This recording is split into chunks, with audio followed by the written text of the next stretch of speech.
Right. Good. It's so quiet in here. I mean, it's odd to be in a gym and it's so quiet. My name is Hydra Mendoza. I am your Deputy Chancellor for Community Empowerment, Partnerships, and Communications. I know many of you in this room, and we are so grateful that you're here with us this evening. This is going to be our opportunity to start conversations with the Mayor and with the Chancellor about the education issues that you all have been sharing with me on many of the trips that I've been spending with you in a lot of different venues. So this is going to be really great for us, and I'm so glad that you all came out to take advantage of this opportunity. So just a couple of housekeeping pieces that I just want to be able to make sure that we're all set on. So we are going to be doing questions. So many of you have had the opportunity to get a question card in your hand. We are going to try to answer all questions tonight. We're not that interested in having to go home with more cards that we have to follow up with you. So the faster you can ask your question, the more direct you can be about your question, and as brief as possible you can be about your question, the more we can get through questions. And so I encourage you all to think about your question. Raise your hand. No need to stand. Just raise your hand and we'll get a mic over to you, and then our Chancellor will be the person that's going to call on you to ask for you to ask your question. If there is a question that we are unable to answer that does not have to do with the education conversation we want to have, then we'll make sure that that does get followed up. We have many of our staff members here, our DCs are all here, so you will have expert conversations and answers based on the questions that you have. So we're really excited to be able to have you all here. Let's see if there's anything else that I need to tell you before we begin. We're going to be starting very shortly, and I'm just, again, really excited that you're all here and that we're going to be able to begin this dialogue. This is the first of 5 borough conversations that we're going to be having around parent empowerment. We want to encourage you all to think about ideas, suggestions, solutions, because that's really what we want to start making sure that we're hearing from you. So many places that I've been, that's a lot of what I've been hearing is that we want to be able to be part of that conversation. We want to be able to tell you how we see things, what we're feeling, what we want for our children. You are the strongest advocates for your children. And so we're coming to you because we want to be able to understand what those challenges are and how we can be helpful in making sure those get solved. All right, are we in this together? We're really excited. We got to be in this together. We are really clear we cannot do this alone. We are the largest school system in the United States, and we have 1.1 million children that we're educating. And so we need all of you to help us make this happen. So in just a few minutes, we're going to have the Mayor and the Chancellor come out. We're going to have a young person lead us in the Pledge of Allegiance, and then we'll get a welcome from our PTA president and from our very own Mr. Moyer, who is one of our council members, who actually is an alumni here at PS 19. So we'll be welcoming them all shortly. So give us a moment, and we'll be right back with you, okay? All right, thank you.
Pineda. Pineda.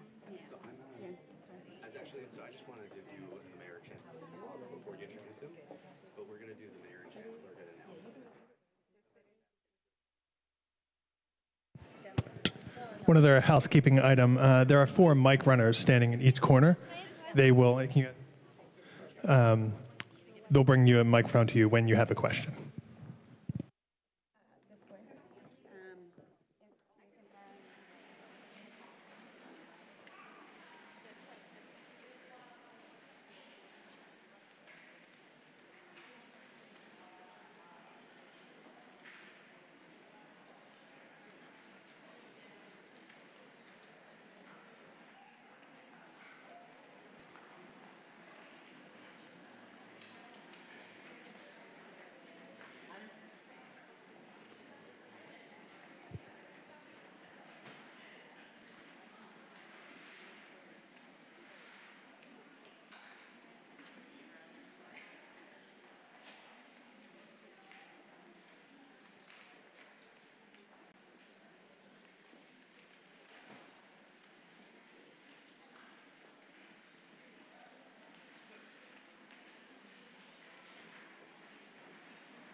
We're just a couple minutes out, so we'll thank you all for being so patient.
We have the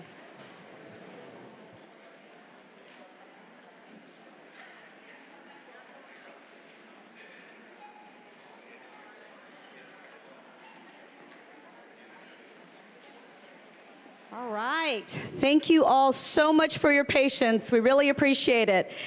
So please join me in a warm welcome for our Mayor, Bill de Blasio, and our Chancellor, Richard Carranza.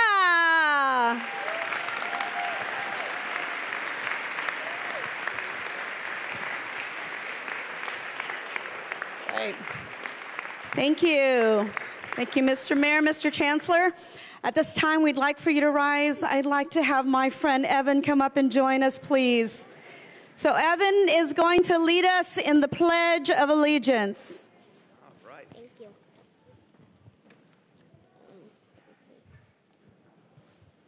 I pledge allegiance to the flag of the United States of America and to a republic for which it stands, one nation, under God, indivisible, with liberty and justice for all. All right. Yeah. Good job, brother. Stop, sweetheart. Great. Give it up for Evan. Thank you, Evan. As many of you know, one of your alum from PS19 is here. Please join me in welcoming Council Member Francisco Moyer. Thank you. Thank you. Buenas noches. Good evening.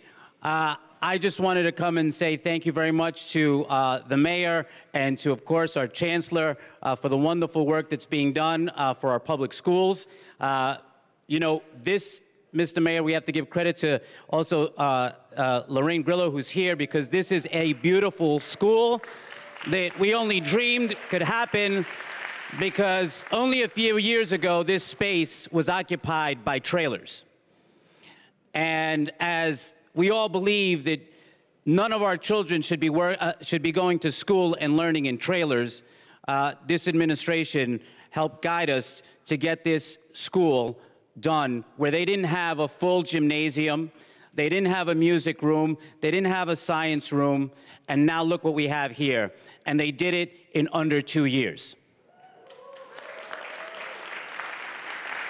We are in the most overcrowded school districts, District 24 and District 30, but this is a shining example of what can happen in our communities when we get together, when we work together to make sure that the future is brighter because of the work that's being done now. And, you know, our great chancellor here is in the right neighborhood because he could sing and he can play guitar, and we're very festive here in Corona, and we would welcome the chancellor back on a more casual occasion to come and spend some time with all of us here. So I just wanted to say thank you, Mr. Mayor, thank you to our chancellor, and thank you to all of you, the PTA president. Joanna, thank you for everything that you're doing here. Wonderful to have you here as well. Unas palabras en español es para agradecer a nuestra alcalde y también al chancellor por todo el esfuerzo que se está haciendo aquí para de verdad cambiar la manera en cómo nosotros estamos educando a nuestros niños. Nosotros vemos aquí cómo se ha podido transformar lo que estuvo aquí hace unos pocos años cuando nuestros jóvenes estaban aquí en los trailers. Tenemos una nueva escuela que se pudo hacer en menos de 2 años. Eso es el progreso que se hace en la ciudad de Nueva York cuando nosotros trabajamos juntos. Y por eso estamos aquí para oír lo que ustedes tienen sus inquietudes y a ver cómo nosotros podemos ayudarles. Gracias, que Dios les bendiga. Thank you. Thank you so much, Councilmember Moya. All right, because this is for parents, with parents, about parents, we're going to have PS19 PA President introduce our mayor. Please welcome Johanna Pineda.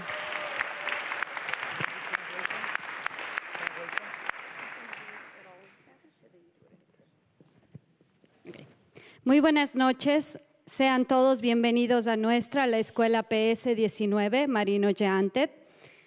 Mi nombre es Johanna Pineda, soy la presidenta de la Asociación de Padres. Me siento muy contenta de poder representarlos esta noche. Soy madre muy orgullosa de 3 niños, Alison, Brianna y Walter, los cuales pertenecen a esta hermosa institución. Okay. Estoy muy agradecida de que ellos pueden ser parte de este plantel, ya que aquí en nuestra escuela contamos con una misión, la cual nos indica lo siguiente. Los niños de PS19Q son empoderados para lograr niveles más altos de excelencia académica personal. Nuestra meta es incluir hábitos en nuestros estudiantes que forman la autonomía y los ayuden a convertirse en los líderes del hoy y del mañana. Nosotros como asociación queremos agradecer tanto al personal de la escuela como a cada uno de los padres, ya que trabajando todos juntos formamos una escuela con niños seguros, exitosos y felices. También quiero extender mi agradecimiento al canciller Carranza, al alcalde por su compromiso, al éxito de todos los estudiantes de la ciudad de Nueva York. En PS19 estamos muy contentos y nos sentimos muy afortunados de que nos visiten hoy aquí en Queens. Brevemente me gustaría presentarles a nuestro alcalde, el señor Blasio, y les pido que me acompañen a darle una cordial bienvenida. Muchas gracias.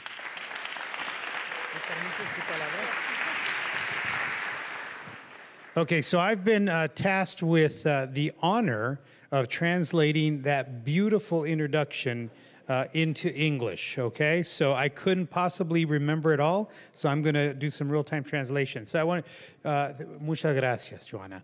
So good evening, all of you, and welcome to our school, PS 19. My name is Joanna Pineda, and I am president of the Association of Parents here at PS 19. I feel very happy to be able to present to all of you this evening our school. I am a mother that is very proud of my 3 children, Allison, Brianna, and Walter, and they are part of this beautiful institution. I'm also very proud of them, and I'm proud that they can be part of this school and our school because we continue with a mission that indicates for us the following.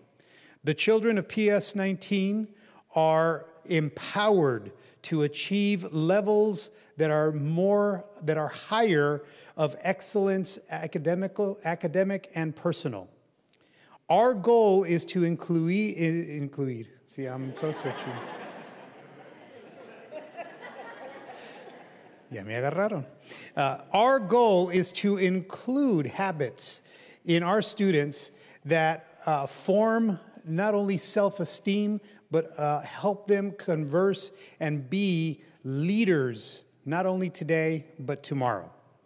We are the association, and we want to thank, not only personally, but we want to thank each and every one of the parents that have come here and that work so hard jointly to make this school full of children that are safe, that are talented, that are happy, and that have much joy.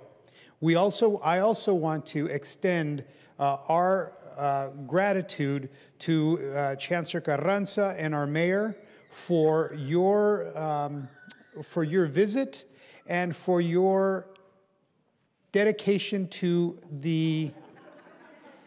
She wrote it so beautifully in Spanish. I do not want to mess this up.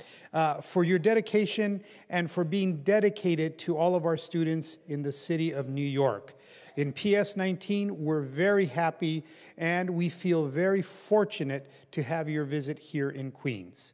So, briefly, I want to present to you, and in this moment, I want to present to you our mayor, Mayor Bill de Blasio. Thank you. Richard Carranza, very impressive. You could have given that to him in English, he would have translated instantly into Spanish, or you could have given it to him in Spanish, he would translate it instantly into English. This is a man of many talents. So, Chancellor, thank you. I am so thrilled to be here with you. And I want to say just a few things up front, and then open up this discussion after we hear from the Chancellor for a moment, open up this discussion to all of you. First of all, Johanna, thank you for so warmly greeting us to your beautiful school. This is an incredibly beautiful school. I have to say, I'm really struck by it, and it's such a great example of what's possible in New York City. And I want to take a moment, since we are talking about this beautiful school, to not only thank all the leadership of the Department of Education that's here, but I do want to single out Lorraine Grillo of the School Construction Authority and her team. Thank you so much. Thank you, Councilmember Moyer. I know this is a passion for you to make sure that we address the real challenges in terms of the school needs in this community, and I thank you for being here and being part of that good fight with us. Everyone, look, I want to start very quickly, very simply, by letting you know something about who I am and why this meeting matters to me. When I took office as mayor, and I asked this question of so many people, we tried to do all the research we could. When I took office as mayor, apparently it was a historical fact that I was the first mayor in the history of New York City to serve as mayor while having a child in our public schools. Isn't that amazing to think about? It was natural for me, but it's kind of amazing to think for all those years our mayors didn't have kids in our public schools. Now, maybe some of them had kids in public schools earlier in their lives, that's fine. But my point is, as I was making decisions, listening to the voices of parents, thinking about what parents were going through, my own child was in a public school going through the same thing. And I'm proud to say that my children, Chiara and Dante, from pre-K all the way to 12th grade, proud graduates of New York City public schools. I should also tell you that my wife, Charlene, and I, although neither one of us grew up in New York City, I was born here, but I didn't grow up here. She was born and grew up in Massachusetts, but we went to public schools the whole way through, too. And to us, it is absolutely personal how much we care about public education, but it's not abstract. It's human for us because we went to schools ourselves that showed us what public schools could be. And then for our kids, we went every step of the way, and we talked to our fellow parents throughout the process, and we understood what each and every one of them was going through because it was something we could relate to. And then, almost 20 years ago, I made a decision, while there were still school boards the way they used to be, I ran for my local school board, and I ended up serving on the school board for District 15 in Brooklyn. And I was on that school board for 3 years, dealing with the issues that every CEC member and every PTA member in this room and leader in this room deals with all the time, the same exact kind of issues. So this meeting was very important to me because I want to hear directly from you what you are feeling about our schools, what you think we should be doing, what your concerns are, what your questions are, so that we start a deeper kind of dialogue. And this is a dialogue that I think is overdue. I want to be the one to say it. No one else has to say it. I'll take care of it for you. It's overdue, but it's also timely. It's timely because we have a chancellor who has come in now with a vision of changing the way the schools relate to parents. You'll hear in a moment from him. It's hard to listen to Richard Karans without immediately recognizing how much he feels passionately about education. He has a vision which I share. I chose him because I liked the vision. That schools are a place where we create equity, schools are a place where we create opportunity, schools are a place where we create social justice. But I understand we can't do that if leaders of parents can't get their point of view across. It just won't work the way it's meant to. And we want to figure out what we can do as we go forward. We have 3 more years ahead and a very strong foundation to work from. How we can get it right in our relationship with the CECs and the parent associations, the PTAs. How we can get the feedback, the ideas, the critiques, the things that will help us do better and the things that will help us serve you and your kids better. I do want to say for a moment that even though I tell our friends in the news media, and I say it to them over and over again, I'm not sure they have spread the word, so I wanted to say it myself. This, to me, is the #1 priority of the administration. Education is the #1 priority. It's the #1 priority because it will determine the future of New York City.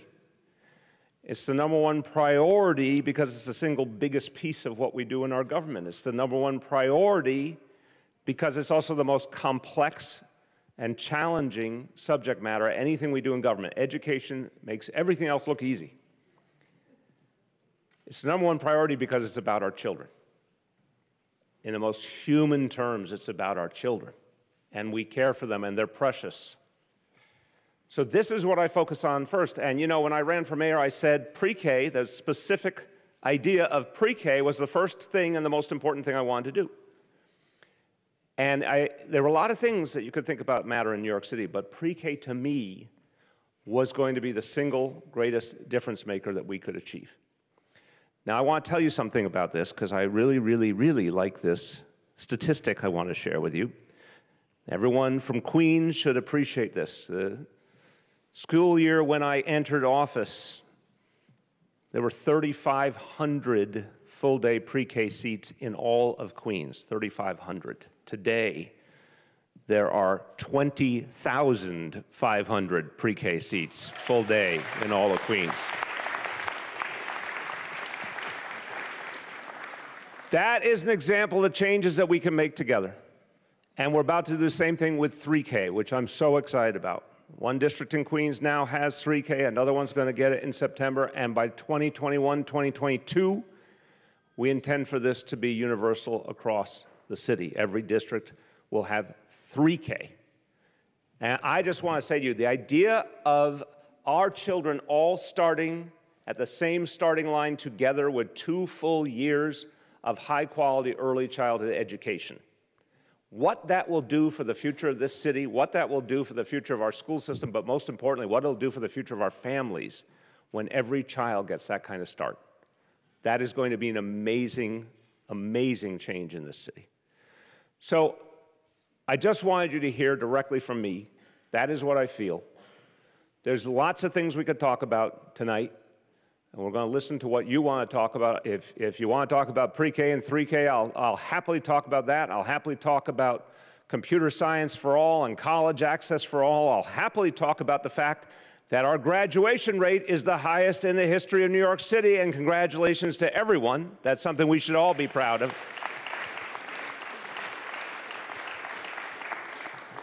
But I've said enough.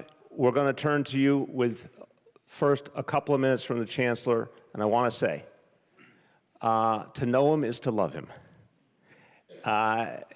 Richard Carranza believes in our children. He believes in our parents.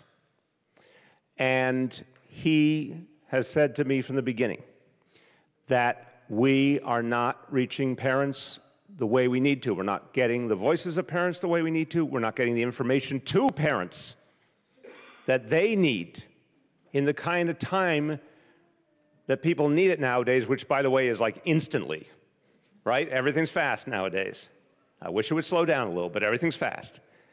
We have to change. We have to do better, but we can.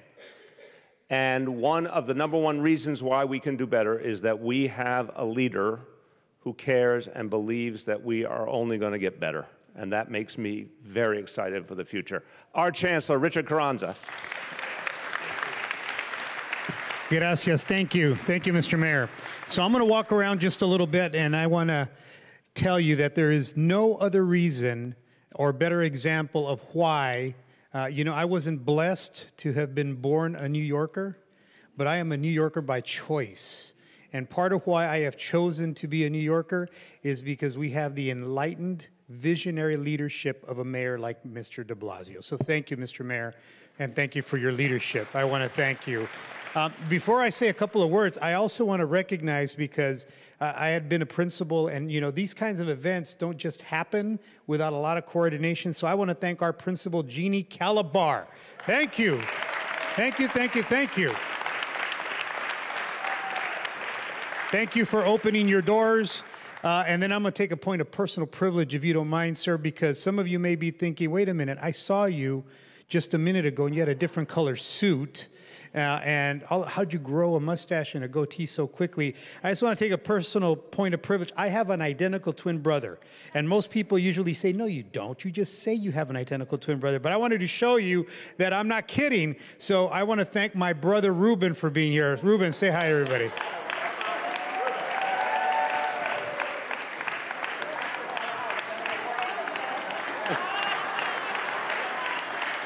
Right? So what we've agreed is Richard, you have a better looking twin brother. I know. That's why I don't bring him around as much. But we've agreed that I'm going to take all the easy questions. He's going to take the hard ones. So any hard questions Ruben's going to get. So I couldn't say it better than what the mayor has just explained. We are here tonight to listen to you. We're here to listen to your feedback. We're listening to your questions, to respond to your questions. And you may just have something you want to say and don't expect a response. That's okay too. But one of the conversations that the mayor and I have all the time is, how do you know? And the mayor's favorite question to me is, how do you know? Mr. Mayor, we've really increased the way we are addressing historically underperforming schools. We have a plan, and we're implementing our plan. His question is, how do you know? Mr. Mayor, I just met with the leaders this Saturday morning of all of our CECs, and they had these great questions, and they had these tough questions. And his question to me is, how do you know? Mr. Mayor, we're further rolling out our pre-K and 3K for all. We're strengthening our professional development. It's getting better and better. How do you know? And one of the things that I think is important in answering that question, how do you know, is that we have to, we want to, we are committed to being in our communities listening to our parents. And I'm going to tell you this, that we do not believe in parent engagement. And you're probably lifting an eyebrow thinking, what does he mean? He just said he doesn't believe in parent engagement. We don't believe in parent engagement. See, parent engagement's a very low bar. I can guarantee you we can engage parents in 2 seconds flat. Deny entrance to a program that you want to get into, I'm going to engage you. Exclude your child from the winter holiday performance or from the field trip. I guarantee you I'm going to engage you. But see, the bar that we want to have is not engagement, it's empowerment. And how do you empower parents? By the fact that you're here tonight. By the fact that you are giving of your time to be part of the leadership of the organization that you are in service of your children. And you're giving your time, we want to give you our time. And this is a whole new day for us in the Department of Education. Not that it was not good in the past, but this is a whole new opportunity for us to engage in a very different way. And our goal is really about empowerment. And what is empowerment based on? It's predicated upon the notion that the more information you have and the more opportunities you have to give us feedback. And giving us that feedback is also predicated upon the notion that as you speak to us, as you give us information, it doesn't go somewhere that no one will ever see, but that we act upon it. We think about it. We reflect upon it. And if it makes sense, we tell you it makes sense. And if for whatever reason, whether it's legal, policy, or whatever else, we can't go in that direction, we owe you the opportunity to hear from us why we can't go in that direction. See, that's what true enlightened policymaking is all about. That's why we're here this evening. There's no other agenda except we want to be here. And I got to tell you, getting over here was really hard, passing all those taquerias. I'm just going to tell you. And in my line of work as a chancellor, you know, it's always good to have plan B, right? So I have my guitar all tuned up. But there is no other agenda except that. And I also want to just take a moment to thank all of my colleagues, our executive superintendents, our deputy chancellors, our directors. Everybody that is here this evening is here because they also want to hear what you have to say, what you want to share with us. We are, and I will just leave you with this before we jump into our questions. We are here because if it were not for you, there would be no New York City public school system. Think about that for a moment. If it were not for you, there would be no need for a public school system. And the reason I say that is that you have entrusted us with your most sacred, precious possession, your children. And we take that responsibility very, very seriously in a very sacred way. So it's in that spirit that we're here this evening to engage with our community and to empower our community and to feel that you are empowered as well. And Councilman, I just want to say to you, muchísimas gracias por sus palabras. Thank you for what you shared with us. It's enlightened elected officials that help us move that agenda. So thank you. Entonces con eso, if you don't mind, unas palabritas en español. Gracias por estar aquí. Ya saben, ya había dicho muchas cosas, pero es importantísimo que estemos aquí en comunidad, con nuestra comunidad. No obstante, es importantísimo que sus deseos, que sus pensamientos, lo que tienen que expresar, sean escuchados por nosotros que estamos en el liderazgo de nuestras organizaciones. Y con ese tema, con ese sentido de estar aquí con ustedes, les voy a decir gracias por sus ideas y sin hablar más, quiero decir que a empezar con las preguntas y los comentarios. Without saying anything else, I want to say, let's start the questioning and idea sharing now. Now, Oh, and you have to go around the room at different points. Yes. Very important. so what I'm going to do section. is I am going to play the role of identifying the next person that gets to speak. I'm going to do my best to walk around the room as many times as we can. I'm sure that the ground rules were shared, but we can keep one topic per person. We want to hear from as many people as possible, and I will do my best to get as many people as possible. So there was somebody in this section that had raised their hand. Okay, yes, ma'am, you have the first question. We're going to get you a microphone. Okay, we're going to There get you a go. microphone so everyone can hear. Okay. My name is Bethany Thomas, and I am the PTA co-president at Metropolitan Expeditionary Learning School, which is Forest Hills, New York. My other co-president is here somewhere as well, Siobhan. Please stand up, Siobhan, so they can say hi to you. There's my other co-president. There you She's go. here as well. We are really blessed with an amazing school, but my question is related to the way our principals are set up.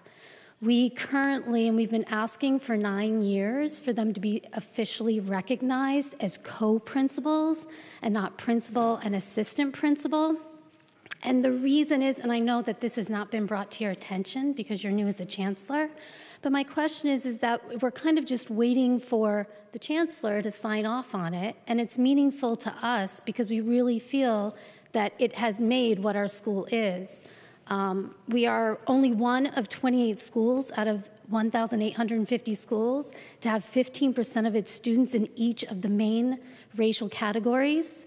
We are a showcase school, which is one out of only 43 across the city, and we really attribute that to the fact that we are set up as co-principals. So you can either ask Mr. Finley or Mr. McCord for anything related to our 6 through 12 school. So I'm wondering, how do we do that? Yeah, so I would love to learn more, and actually I've met the co-principals, and they are very talented individuals. It's an interesting concept. So in our decentralized way of funding schools, you get a certain amount of funding. So if a school community is deciding that they're going to pay 2 principal salaries, because I don't think they're splitting 1 principal salary, then that's a decision that I think is really important to understand how that community has made that decision, because quite frankly, it's a little unorthodox. Not that it's good, it's not good, but it's unorthodox. Because one could argue that 2 principal salaries could actually get you 1 principal and maybe 2 teacher positions, which then go to class size and all kinds of other things. I'm not saying no. What I'm saying in my commitment is that I will work with the superintendent and the executive superintendent to get a deeper dive. But let me How do we make that happen? Just add a little component to that, which is you said something very important, and you've been waiting a long time for this issue to be resolved. And as a parent as well, please, as a parent as well, that drives me a little crazy that this much time could pass without resolution. So let's agree that we will get you resolution one way or another. I think the fact is, you said you wanted to make sure it got up to the chancellor's level. It just got up to the chancellor's level, and that was very fast. But let's agree, that's a start.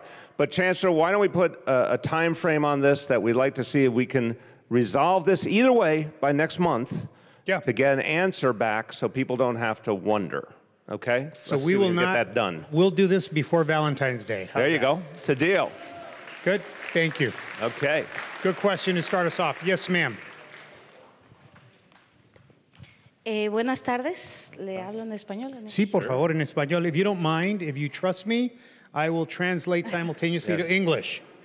Okay. Su pregunta en español y yo hago la traducción. Sí, mi nombre es Ana María León. Soy parte de PTA de dos escuelas, una elementaria, una middle school.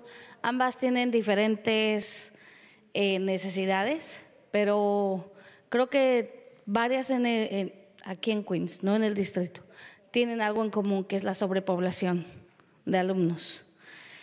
Me gustaría saber si ustedes están trabajando en la reducción de clases, pero sin que afecte el presupuesto de la escuela.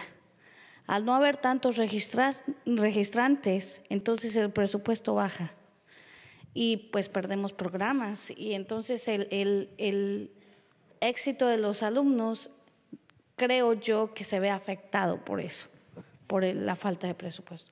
Muy buena pregunta, señora. Déjame traducir lo que acaba de decir.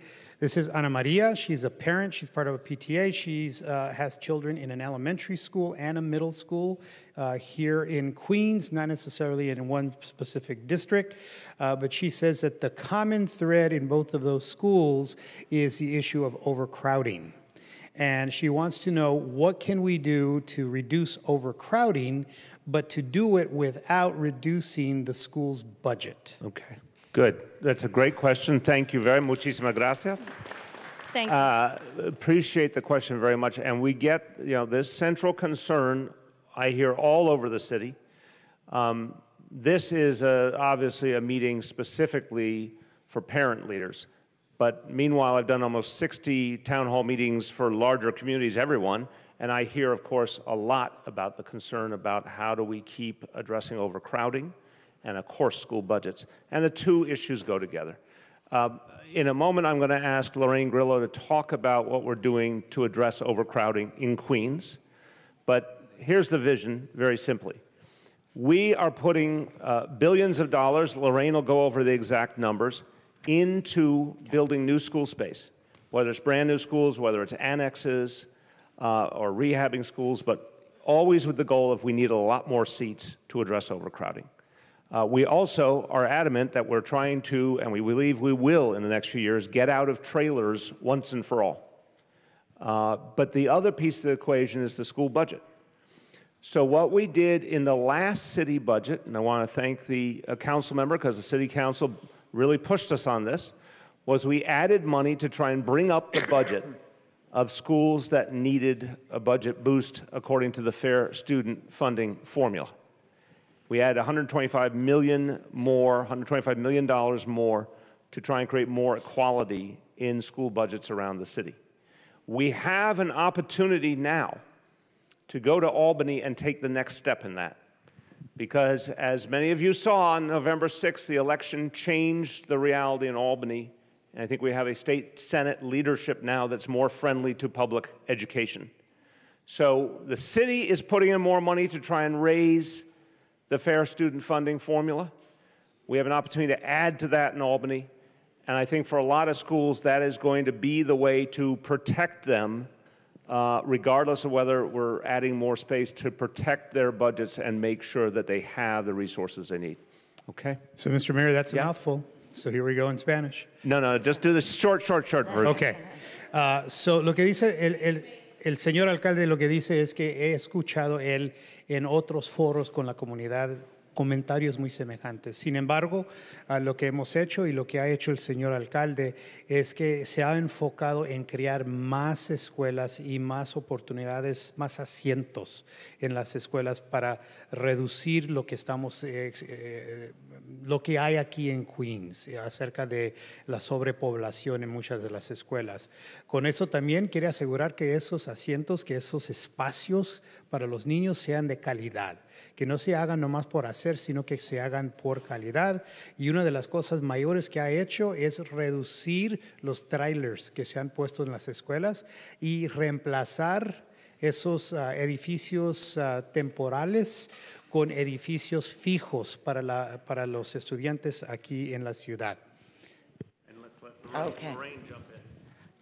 Hello, my name is Lorraine Grillo. I'm the president and CEO of the School Construction Authority. We build schools. We built this one. Since this mayor took over and this administration took over, in Queens alone, we have built 18,000 seats in 59 buildings, with 14,000 new seats coming. They're in process. Now, desde que esta administración se ha puesto en cargo, hemos construido 1,018 nuevos asientos en Queens, con 14,000 que vienen. Okay? Okay. And now, I just want to review that again. 18,000 plus 14 on the way. Now, in addition to that, we have a new capital plan that's proposed for the fiscal year 20 to 24. And in that plan, there are another 25,000 seats planned for Queens. So we're working very, very hard to relieve the overcrowding. So, lo que vamos a hacer, Never. Quiero aclarar una cosita. Never. So, I'm sorry. I'm I sorry just want to add one thing. I can't forget District 30. That's where my children went to school, so I know it well. Yeah. So I just want to be very clear. So what we're trying to do is maximize our time. So we're not going to have time to really do dialogue. It's going to be a question. You'll get an answer. We'll give you a timeline for sure, or a commentary if you want to do that. And then we're going to keep it moving because we want to get as many questions as possible. Quiero tomar esta oportunidad de preguntar si alguien necesita servicios de intérprete. Tenemos los servicios de intérprete aquí atrás. Por favor, pasen por el edificio, por el aparato para que les hagan la traducción en tiempo real. Por favor, gracias por la pregunta. Next question. Yes, ma'am. Good evening. My name is Deborah Alexander. I am the CEC 30 co-president. Thank you so much for having this. This is a manageable forum, and I encourage this to happen every year, if not twice a year. My question/comment is about, piggybacks off of what you said, Chancellor, and it's about meaningful engagement. We come, all of us, unpaid, away from our families, away from our jobs, away from bedtimes and dinners. We want to know that what we're doing is impactful, not a checked box. As an example, CECs do resolutions, and those resolutions are sent off, and they take a lot of time and thought and effort, and they go into the ether, and we never hear from them again. We don't know if they're read, we don't know if they're put in the bin, we have no response to them. It's something we task ourselves with, and that would be an area that might feel good. One other example is I'm in District 30, and that's where Amazon is coming. And there was announced today that there was a 45-person committee created, and no one came and thought to ask the CEC if they'd like to be a part. So, you know, as an example tonight, how are we going to hear what happened and what the feedback is? Meaningful feedback isn't about us getting our way, but everyone in this room is missing something tonight, including you. We just want to know and see that it's not for show, not for nothing. That would be meaningful. That's wonderful. Thank you. I really appreciate that. So, okay, a couple different pieces in that. And again, I want to let you know, hold on one second. I want to let you know, again, boy, can I relate. Because all those years when my kids were in public school, I would go to the PTA meetings, and then, as I said, I was a school board member for 3 years, and all the night meetings and everything else. So I think it's really important that you all are giving of your time to make things better, and you have to know it's making things better, right? It's as simple as that. We have to do a better job of, from the very beginning of the process, showing you that when you put forward an idea, it gets a response. So where's Hydra? Hydra, you were here. I know you're here. There's Hydra Mendoza. Come back over. Don't duck. So our new Deputy Chancellor, Hydra Mendoza, is someone very special because she started as a public school parent and was in San Francisco and ran for school board and won a seat on the school board in San Francisco as a parent leader. And I got to know her, and I said, this is exactly the kind of understanding I want to see in a deputy chancellor who is going to help us reinvigorate the relationship with the CECs. So, Hydra, what I'm going to ask you to create is an actual living, breathing process that if a CEC says this is what we think on an issue, that we show it has been heard, acknowledged, and there's an actual answer back in real time, because I know we can do this. Would you affirm that you will take on the mission? Yes, sir. To you, actually, yes, absolutely. You know this is what we've been working on, and so I've been coming out, we've been listening to that, we've been trying to get more information to you, and absolutely, this is what you brought me here for. Amen. So I will do it. Thank you very much. So that's part one. Oh, you're good, you're good. That's your part. You're going to create, and I just want, this is a pledge. Again, I've done a lot of town hall meetings of various types. When I make a pledge, there's cameras over there watching, okay? I don't do it lightly. We owe you a process, very simple. You send a letter, you send a resolution, you ask a question, Hydra's office has to get you an answer in real time. Real time may mean a week, it may mean 2 weeks, depending on how complex it is, but in real time. 1. 2, on the specific issue of what you raised, very good point. Here's Amazon, which, by the way, we insisted will be creating a public school on that site. You're right, the CEC should be on that committee, so we're going to put the CEC on that committee. Hydra will follow up, and we'll get that done. And then to your point about continuity of communication, this is the first of these meetings we've ever done. New chancellor, we talked, we said, what do we have to do that's different? We have to have this kind of open forum with parent leaders. We're going to do one in this borough and then go around to the other 4 boroughs. I will say it this way, if this works as well as I believe it will, I think we should absolutely make it an annual thing and come back every year to go through it again, because we want to hear. Thank you. Well said. I'm going to add one thing to what the mayor just said, which is really important. So this year, we haven't waited on making these changes. So as we reorganized the Department of Education, we hired new executive superintendents, we hired new chancellors, we hired a new chief academic officer. Not at the end of the process where somebody had interviewed and applied and been interviewed and been selected, but at the very beginning of the process when we identified who are we going to interview for these positions, the interview committee was comprised with parent voice.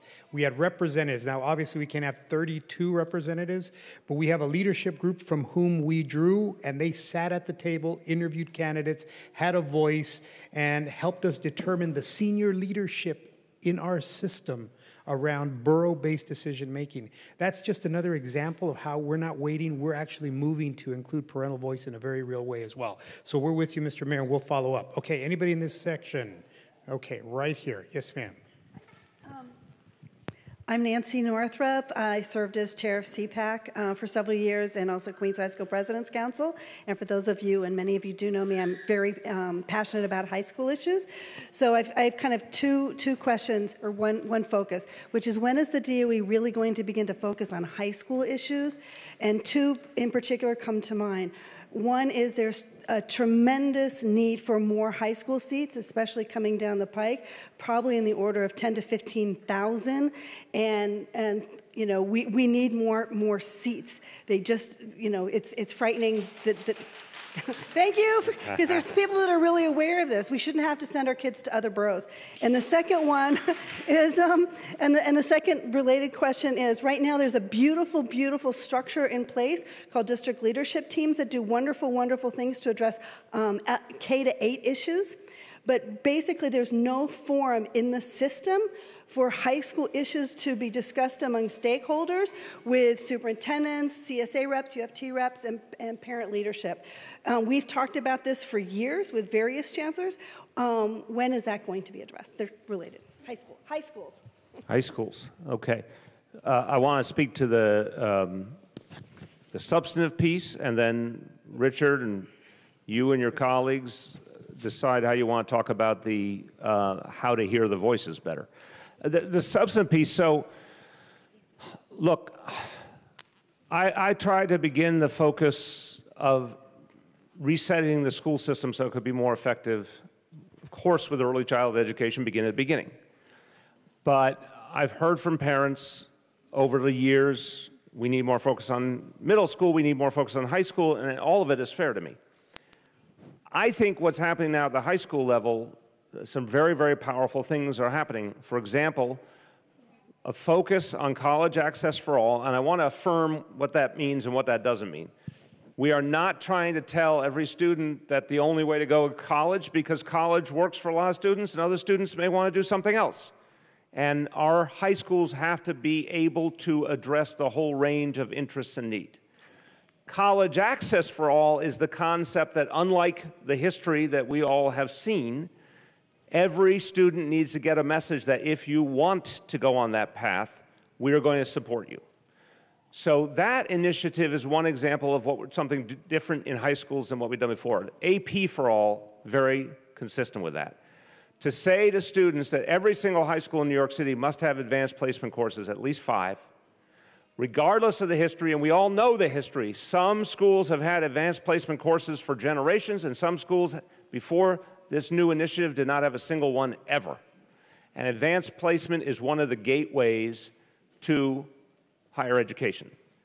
That is now going to be universal in all of our schools. To me, these are examples of ways we're trying to change the high school dynamic to help kids early see what their potential is and get a lot of support around. So that's just one of the substantive answers that, yes, we do need to put more attention to high school, and I think that's one of the ways we do it. Now, Chancellor, picking up on the point about how we can hear the voices of high school parents better. Yeah, so thank you. I mean, we've had this conversation as well. Part of our reorganization with our executive superintendents who are borough-based to understand the differences in each one of the boroughs. So what our commitment is going to be is that within the next 60 days, next 2 months, our first deputy chancellor will work with her executive superintendents to develop a proposal of how we will get this kind of input session to hear some ideas about how we could organize ourselves. And we will come back to you and maybe we convene a group of parents that are interested or leaders that are interested in this high school issue and then put some structures in place to hear the feedback. We also have some demographic information that we're assessing as well about enrollment trends. It would be probably a good time to actually share that information as well. And in the spirit of keeping it real, I'm just going to tell you this. I've now lived in 5 states. I've worked in 5 school systems. And I will tell you that there was a great disservice that happened in America's public education system, and it's called the small schools movement. And why do I say that? Because there was a movement that said, we're going to create these small schools. We're going to take large high schools that are comprehensive. We're going to cut them down. We're going to shrink them. And we're going to get schools that are 300, 400 students. And the notion is very good. We're going to get to know every student. Every student has a name. We're going to know each one by name, and they're going to each have a plan, and we're going to get to know our students. It sounds great. It's motherhood and apple pie. The problem is you cannot have a comprehensive high school experience when your school becomes too small. You can't offer the 5 AP classes for everybody. You don't have enough kids. You can't offer sports. You don't have enough kids. You can't offer all of the extracurricular activities. You don't have enough kids.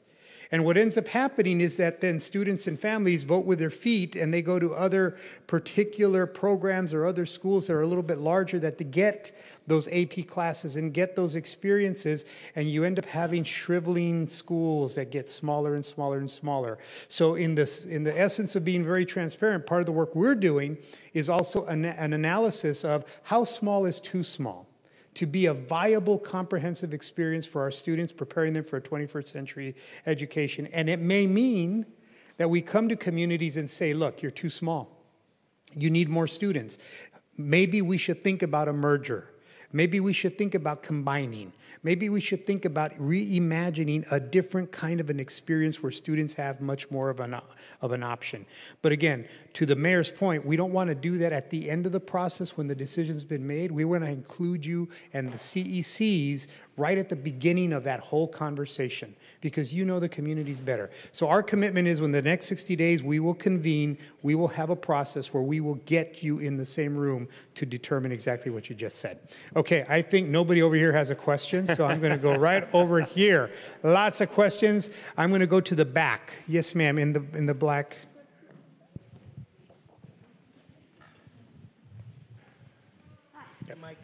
Oh, boy. My name is Susan. I'm from PS 62 in Richmond Hill, Queens. I have quite a few questions. I'm going to stick to the one that I want to ask. Last year we were tested for lead in the water. It came back positive in some of the classrooms. I'm not quite sure because I'm not a mechanic, but I'm not inclined, but they closed a couple of hand washing sinks. Yep. They closed some of the sinks in the cafeteria. I still have children drinking out of these fountains, but no pipes have been changed. No street work has been done. I'm a little concerned. I've asked if it's been retested. I've been told it's coming. It's coming. But I still got 5 and 6 and 7-year-old kids drinking out of these fountains. I'm really glad you're raising this because that's not what's supposed to happen.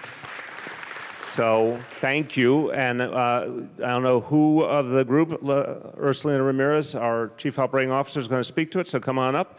But let me say as a parent what's supposed to happen. The good news is, and we've very extensively gone through the school system, we've been very transparent with what's happening. Overwhelmingly, we do not have a lead and water problem, thank God. Where we have found any faucet, anything that has lead in it, shut it down. This is what's supposed to happen. You shut it down, you isolate it. No one uses it until either it's cleaned out or a new one is put in. In a lot of cases, we literally put in whole new equipment.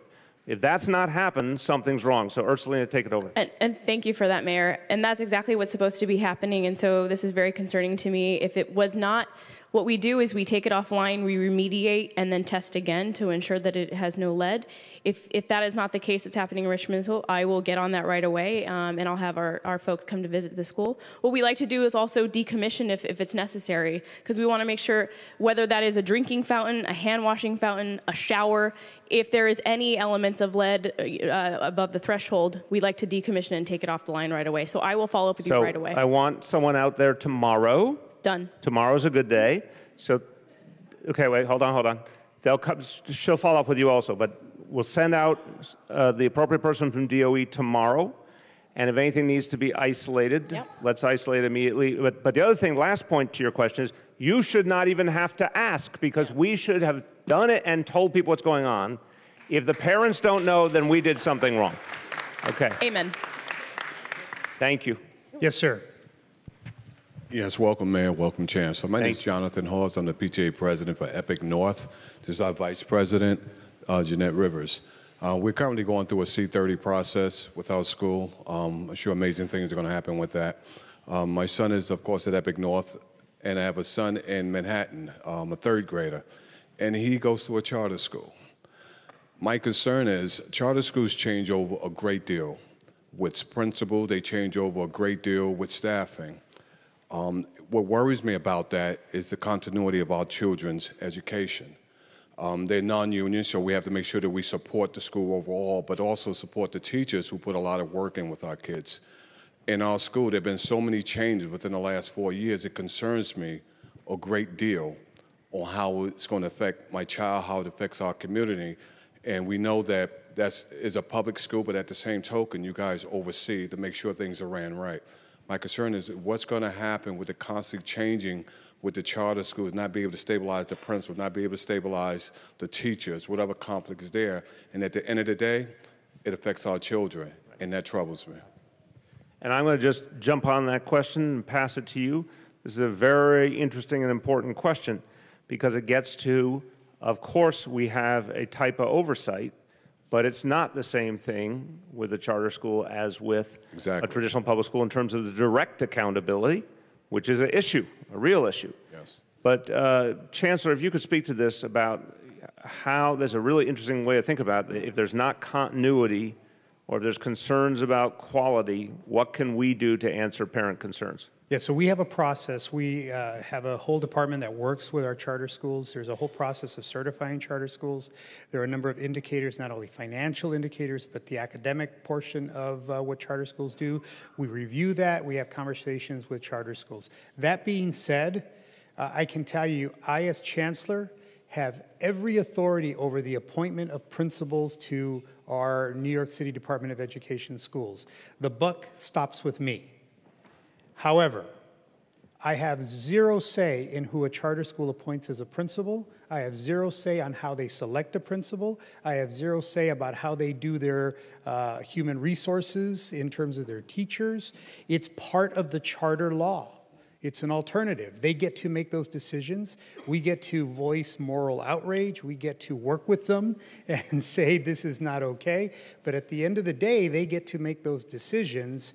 And part of what we want to make sure is that our parents are fully informed when they're having kids in those schools. You know, one of my concerns is at the end of the day, these are city kids. Right. Yeah. Okay, whether it's a charter school or otherwise, when there's our children at risk of not getting what they need. Say if you have a child, hypothetically. Sir, I'm just going to jump in. No disrespect. We really want to get to a lot of people, so I'm just going to ask people, put out everyone. Again, I'm an expert on town hall meetings. Everyone say your original concern or question. We'll answer it, but we don't want to get in a back and forth with an individual because so many people. I think the essence of what you're saying raises an area where we have to figure out, despite the challenges of the law, ways to reach in a little bit better. So if we could do a specific follow-up with you, if you have a specific concern about that school, we should start a dialogue with that school to see if we can get their attention on how they might make some improvements. Appreciate it. Okay, thank you. Thank you. Thank you. Yes, ma'am. In the green. Thank you very much. My name is Sabina Amirhodzic. I live in Long Island City, District 30, and I'm a member of District 30 Education Council. I have two questions. Number one, I would like to talk about Amazon coming to our neighborhood. Yep. Long Island City is home to the largest housing project in the United States. Queensbridge. And Queensbridge, Ravensburg, and Astoria houses, 30,000 people. On the other hand, we are the fastest growing residential gentrifying white neighborhood in the United States. So now we have these two totally opposite situations in our neighborhood that we were trying to address for many years now. I want to just I'm stopping you on purpose. Yeah. Everyone's here to talk about education. I will happily talk to you about Amazon after if it's separate about education. Okay, hit it. Go ahead. So my question is about Department of Education building. Yes. Large, beautiful, powerful building that is in the middle of these two parts of our district. Yes. For many years now, activists, organizers, educators, members of CEC have been fighting to turn this building into integration center where we, community, have come with a plan to do economic, social, and racial integration through schools that would be built there, high school, middle school, through community center. We want to share community center, educate each other, watch documentaries, celebrate holidays together. This is right in the epicenter and walking distance to both of these neighborhoods. We want a job training center to be there so we can help our neighbors north of the bridge train and get, not Amazon jobs, I have to go back to Amazon, simple jobs, doormen, sellers, all small businesses. So my question is, can you please keep Department of Education out of this deal? Because we are very, very upset, our entire district, about this. So thank you very much for the question. So first, I'm going to say what you aspire to makes a lot of sense to me. So we should work with you to see if we can find the appropriate way to get done the thing you want to get done, because it's very resonant with what we're trying to do around that community in general. Second, I would say I disagree, and I always like to be open when I disagree, on an interpretation. In the technology world, this is a strongly documented fact that half of the jobs in technology companies in New York City do not require a four-year college degree. So when you say simple jobs or whatever way you want to say it, I want to argue to you there's going to be a lot of jobs, not just at Amazon, at any tech company, that are for young people either coming right out of high school or a two-year STEM degree. And that's an opportunity I want to see people who live in Queensbridge houses have, and people who live in neighborhoods all over the city. I do not believe we can take the building out of what we've put together for a lot of reasons. I do believe we can work to find another space that will achieve the goals that you're talking about. And we will follow up with you because, again, it's absolutely consistent with what we want. We want a lot more job training. We obviously believe in bringing integration to a community. I think we can work together to find another space, but that building is already, I think, going to its best use. Go ahead. Mr. Mayor, we have a student question. So yes. What is your question, young lady? We're going to get you a microphone, okay? My name is Violet Kumar, and I go to school PS 290.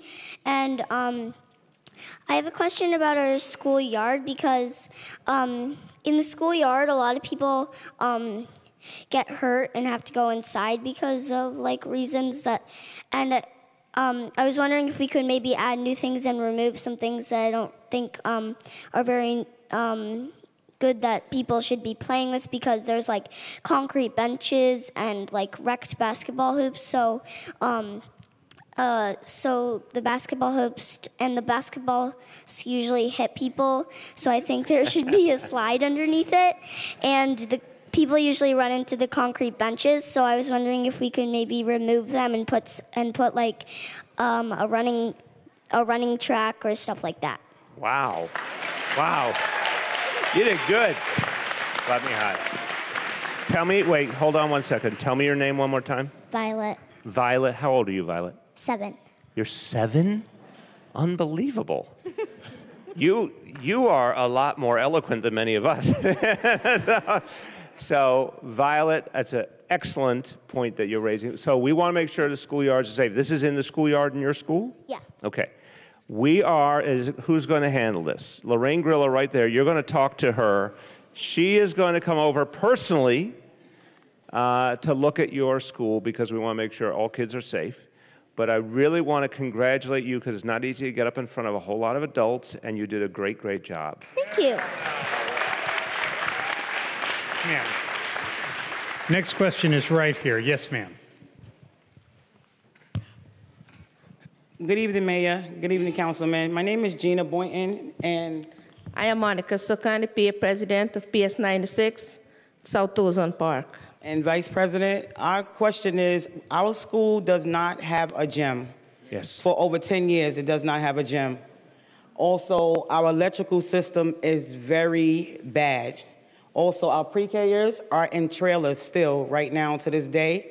We have gotten over 200 petitions signed by parents because their children are getting really sick, like outside with pneumonia, colds, everything. We have done everything. We went to meetings, CEC, council meetings. We have no answer about these children and their gyms. Okay, the gym, Lorraine, come on over.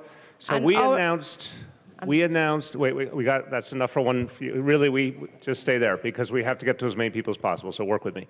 And that was several questions in one. Right. Yes, you did a good job there.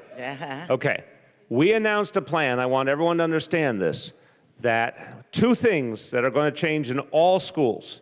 If you don't have air conditioning in your classrooms, you will have air conditioning in every school in New York City by 2021. 2021. That is the goal. We put the money in the budget. Every classroom needs air conditioning.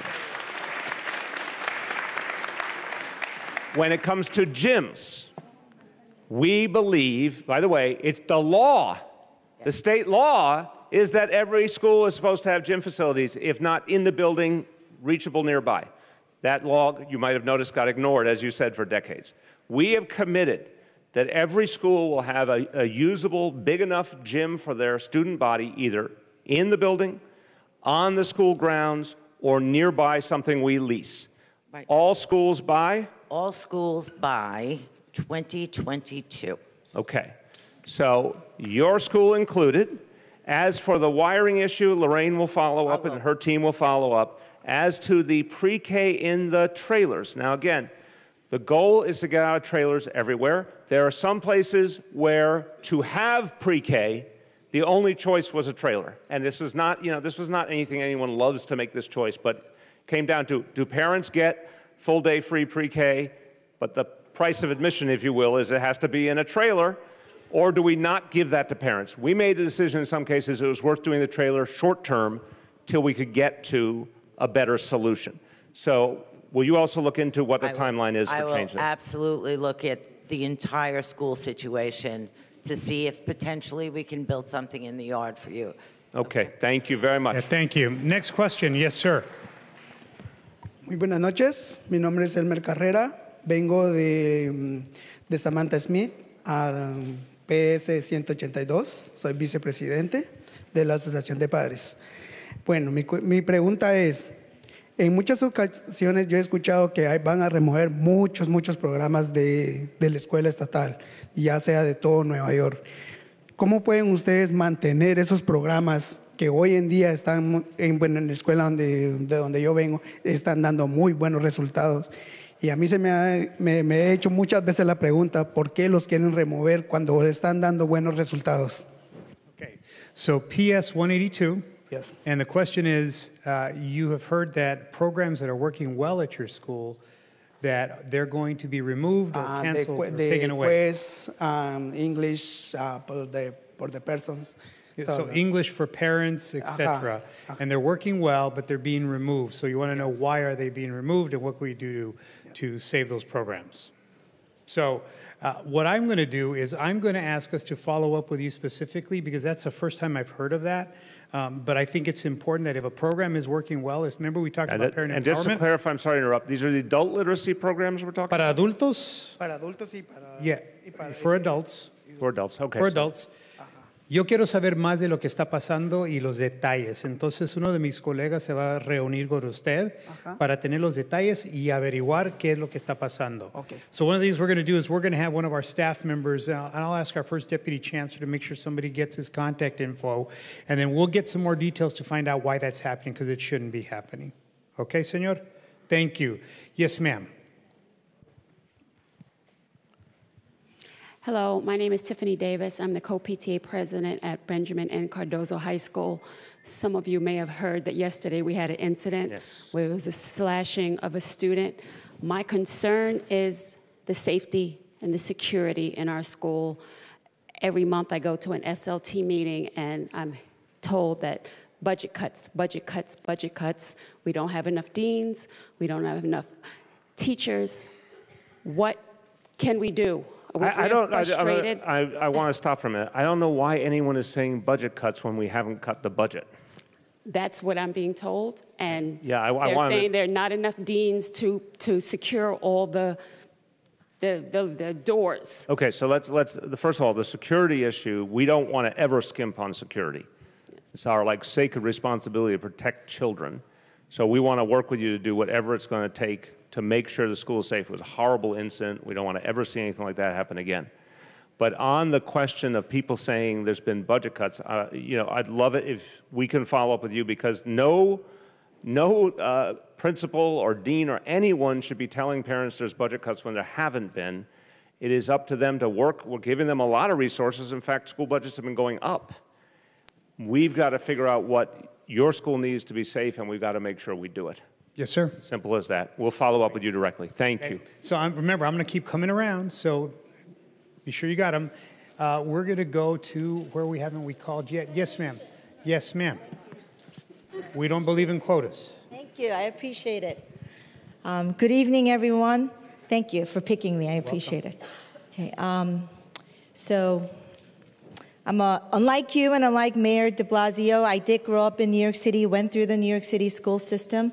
And when all my friends chose to raise their children in Long Island, Westchester, New Jersey, etc., I chose to raise my 5 children through the New York City public school system. And this is my 3rd year serving as the PTA of Middle School 67 in Northeast Queens. We have 950 students. I have my co-president, Patricia Levy, here. Now, our school has been excellent at working with the curriculum that you have emphasized, which is the social emotional learning, as well as respect for all. And I must say, as a mother, I really appreciate that. Having said that, now I come from a place of love, and this is just a commentary. I don't need any responses. In June of this year, I was very busy preparing the staff luncheon for the end of the school year. My oldest daughter was preparing for her Regents exam. I had 5 kids in 5 different schools. I work full-time, work with various community organizations, and lo and behold, I see in the media, in the newspaper, articles and photos that as an Asian American made me feel like I did not belong, that you as the mayor and you as the chancellor maybe did not value my face as much as anybody else's. And this is just a commentary. This is my and other Asian American students' perception and the way we were made to feel for the last few months. And you probably know where I'm going, right? It's the SHSAT problem. I don't have all my kids in those schools, so that's not where I'm coming from. But what I hear from the media and what I hear through publications, what I hear from the charts that I have seen, is that if there is a school where a majority of the students, 75%, are Asian American, that is not diverse. As if all Asian Americans are monolithic, that we come from all same social economic background. Some are recent immigrants, some are not, some are educated, some are not, some have parents who speak English, a lot of them don't have parents who speak English, et cetera, et cetera. But the way that it was simplified, the way our Asian American students were, the message that was being sent to us, out of 300,000 high school students in New York City, there are 5 schools that house 5,000 freshmen. But if those schools happen to have 75%, 50% Asian American, then that's not diverse, that's not equity, that's not accessible to everybody else. That was the message that I was being given. And then this message was given to me in the middle of June as things were wrapping up, as I'm busy with PTA activities. So then I said to myself, does that mean that the mayor and the DOE and the chancellor who didn't grow up in New York City did not bother to invite us, Asian Americans, to the table, and yet we were portrayed as if we were the enemies, and that is not true. I stand along with other parents. I want nothing more. Asian American parents like myself want nothing more than equitable access for all children in quality schools with gyms, with no concrete benches, with sliders coming down basketball hoops. We want that for all our children. We want high schools in our borough, so I don't have to send my children to Brooklyn, although I love your borough, or to the Bronx, etc. That's just all I'm saying. Don't make us the enemy, please. Thank you. Thank you. Thank you. So, I liked what you said in the beginning, and it's quite obvious, you're not only speaking from the heart, as you said, you come from a place of love, that you're talking about respect for everybody.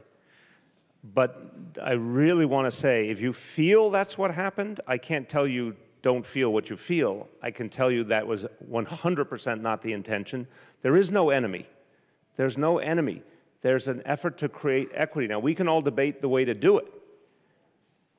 I start from a place of love, too, and I say there's a status quo which you didn't create, I didn't create, Richard didn't create, and it's about everybody in New York City. It's not just about one group. And the status quo in too many ways has been that a whole swath of really talented kids get left out. And this is not just about what is the demographics of each person. This is also about the notion of a single test versus another way of looking at who has talent, who has ability, who should be given opportunity. So there's more than one thing happening. We presented an idea because I felt, having watched the reality over years and years and years, that it wasn't fair to the whole city. It was not about trying to ascribe blame. It was trying to say we have to get someplace else. This now has to go through a full debate and legislative process in Albany. There's going to be plenty of time for everyone to be heard and plenty of opportunity to decide what's a fair outcome. But again, I'm not asking you to feel something different. I'm saying to you honestly, I'm looking you in the eye and saying, this was not about saying anyone was the bad guy. No student who's trying to pursue their dreams is bad. But I do think a lot of very talented young people got left behind. And we've got to figure out how to address that. And we've got to figure out how to build opportunity for every kind of young person, including young people who represent the majority of this city. And that's the reality. The young people who literally represent more than 50% of our city have very few places in the specialized schools. And the specialized schools are turning out a whole generation of leaders, government, industry, everything. So we've got to figure out how to do something different. How we do it, there's a lot of opportunity to decide and a lot of opportunity to listen to people of all different communities.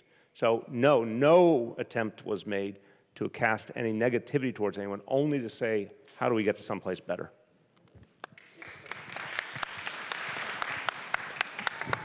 Good evening, everyone.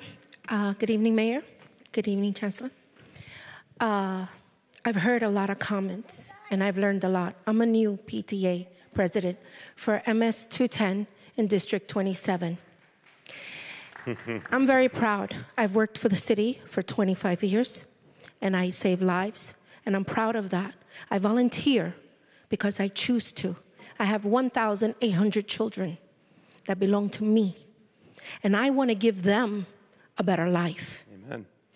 Why is it that, and I don't want an answer, I want you to work on it. Because that's what I tell my students. I'm an instructor for the fire department. I tell my students, work on it. Why is it that we can't have implement more GED programs for the parents of the schools, immigration, to work with the parents and teach them how to read, how to write, to better educate for their children? Why is it that we can't have it during the evening? Parents work. They do workshops during the day. That doesn't help the parent anything. Right. Also, why is it that we can't have PTA training in District 27 or in other districts to better the PTA? I don't know the lingo. I've just gone to my first CEC. I'm a Girl Scout coordinator for 33 girls. I do Girl Scouts, I do PTA, and I work. Hold on. We got a lot of people, so please bring it together. I got one bring more. It together. One more. Special needs, IEPs, okay? We need to direct ourselves towards these as well. Okay, wait a minute. I'm going to stop you with deep respect. Everybody listen to me. Look at all the hands. Who wants to ask a question or make a comment? Okay. Everybody do one thing. Come on, seriously, everyone. I'm saying this with respect because we're all in this together. One thing, not a list of 12 things, one thing. From this moment on, I'm going to be your loving cop. One thing. Okay, now, you listed many good things and it was from the heart. I'm going to answer one. And I'm going to instruct Hydra, there she is. I agree with you, because I was involved with PTAs, that PTAs are asked to do all sorts of things with no training. That makes no sense. So we're going to come up with a vision for how to provide all PTAs the same training so that they can be as effective as possible. Thank you. That's for you to create. Question. Good. Hold on. We're going to add just one thing to that, and then you're going to ask your question. You'll follow up. Great. Okay. Yes, ma'am. Hold on one second. I'm sorry. Let's institute it. Whatever we have now, a lot of people, I'm sure, are not experiencing it and feeling it. Let's institute it. We have a budget coming up if we need to put some resources in. Let's institute it, tell people about it, engage people, help them get empowered, and make it something that everyone knows about. Thank you. Yes, ma'am. Thank you for calling on me. Thank you. Hi, my name is Betsy Tam Green. I am the Queens representative for the Citywide Council on High Schools. More importantly, I'm a mom of 3 kids who go to New York City public schools. 2 have graduated. From my experience as an active parent in a DOE system, I've seen a pattern of top-down management that seems to have good intentions but not the desired outcomes for student achievement. I promise this is one question, it really is. Lots of mandates are sent down to schools and principals to implement, but the principals and SLTs are left out of the process. DOE policies don't always take into account individual schools' needs and best practices for student achievement. And when DOE changes important policies like admissions, budget, enrollment, they impact the school's ability to program their students. The principals and SLTs, where parents have a voice in the SLTs, they don't get their viewpoints heard before the decisions are made. I'm going to stop you. Okay, everybody, no, I'm your cop. Hold on. I'm going to stop you. I'm coming back to you. I'm coming back to you. Everyone, there's another thing we have to do differently. If you have a long written statement, please don't use it. Hold on. It's coming to you. It is, because we got a lot of people and we want to get to people. What I want to hear is from the heart. Okay. What is your core concern? Just say the thing you want to speak to. The SLTs and principals are people most familiar with the school's needs and goals. What do you want to say? Why don't you go straight to the principals and meet with them regularly to discuss policy in an open and collaborative forum? The principals are the closest to schools, and they are the liaisons to the parents through the school leadership That's a damn teams. good question. You need to empower the principals. We got it. Okay, Richard. Okay, everyone, seriously, love in my voice. Let's do this nice and quick so everyone gets a chance. Richard, let's do a succinct answer. It's a great question. So how do you and your colleagues in leadership engage the principals to hear their direct feedback? Principals are empowered. Principals are empowered. And if principals are not engaging with their SLT or their communities, that's an issue. And that's an issue of supervision. That's an issue for our superintendents and for our executive superintendents to actually drill down on. So I would be happy to follow up on any principal that is not engaging their community, because that's You're saying it the other way. Wait, you're saying, no, that's not what she's saying. I'm with you now. That's not what she said. You're saying the principal's voice up to the DOE leadership. How do you and your colleagues hear the voices of principals, including critiques, including this policy is not working the way you intend it, that kind of thing? What's the method you use to hear that? So we have regular meetings with our principals. We have regular feedback meetings with our principals. We do engage. I have a principal advisory group. Our first deputy chancellor has a principal advisory group. No back and forth. He's answering your question. So what we are going to do is re-engage that process to figure out if there's another way of getting another feedback loop. And part of it is that we want to make sure that principals feel like they have the ability to give us feedback. Okay, keep calling. Great. Yes, you. Yes, ma'am. Speak into the microphone. I am the PTA president for John Adams High School. I have a sophomore and a junior, and my kids are very involved in sports. Yesterday was my daughter's, ooh, I'm getting emotional, I'm sorry. It's okay, it's okay.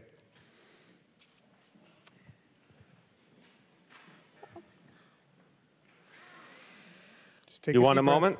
Wait, all right. We can come back to you in a moment. Do you want a moment? No. Okay. I have a great principal, and I have a great superintendent. I thank you guys for everything you guys do. But 2021 is way too far for these kids to get AC. My kids are very involved in sports. My son is already a junior. My daughter's a sophomore. To wait till 2021 when they graduate For what? them What's to get their air conditioners. For the air conditioners. Yes, it's a very big problem that I've been dealing with for the past 3 years. You know, yesterday my daughter almost caught an asthma attack playing basketball. And she hasn't got asthma since she was 5 years old, okay?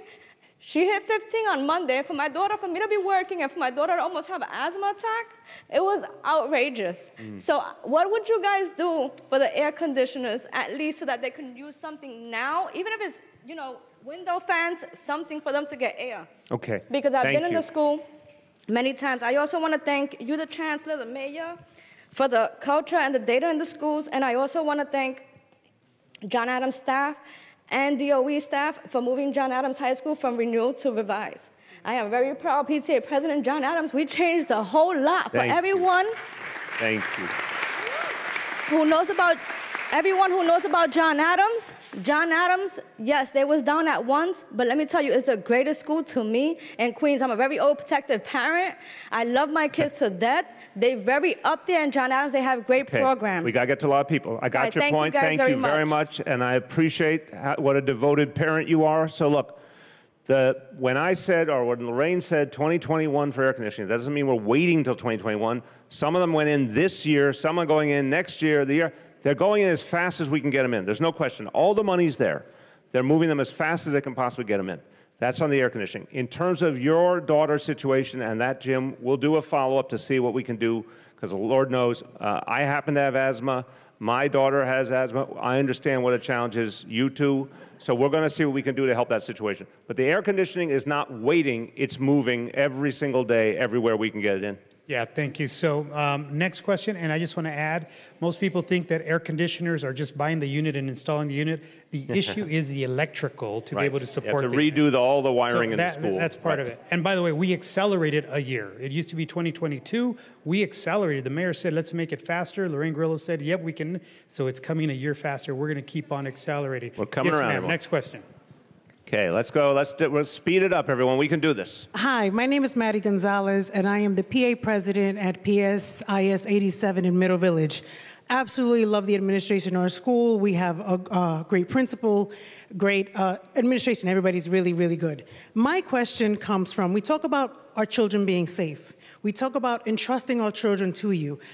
I'm going to speak for a very small minority in the school population, and that is children with food allergies. I became part of this club.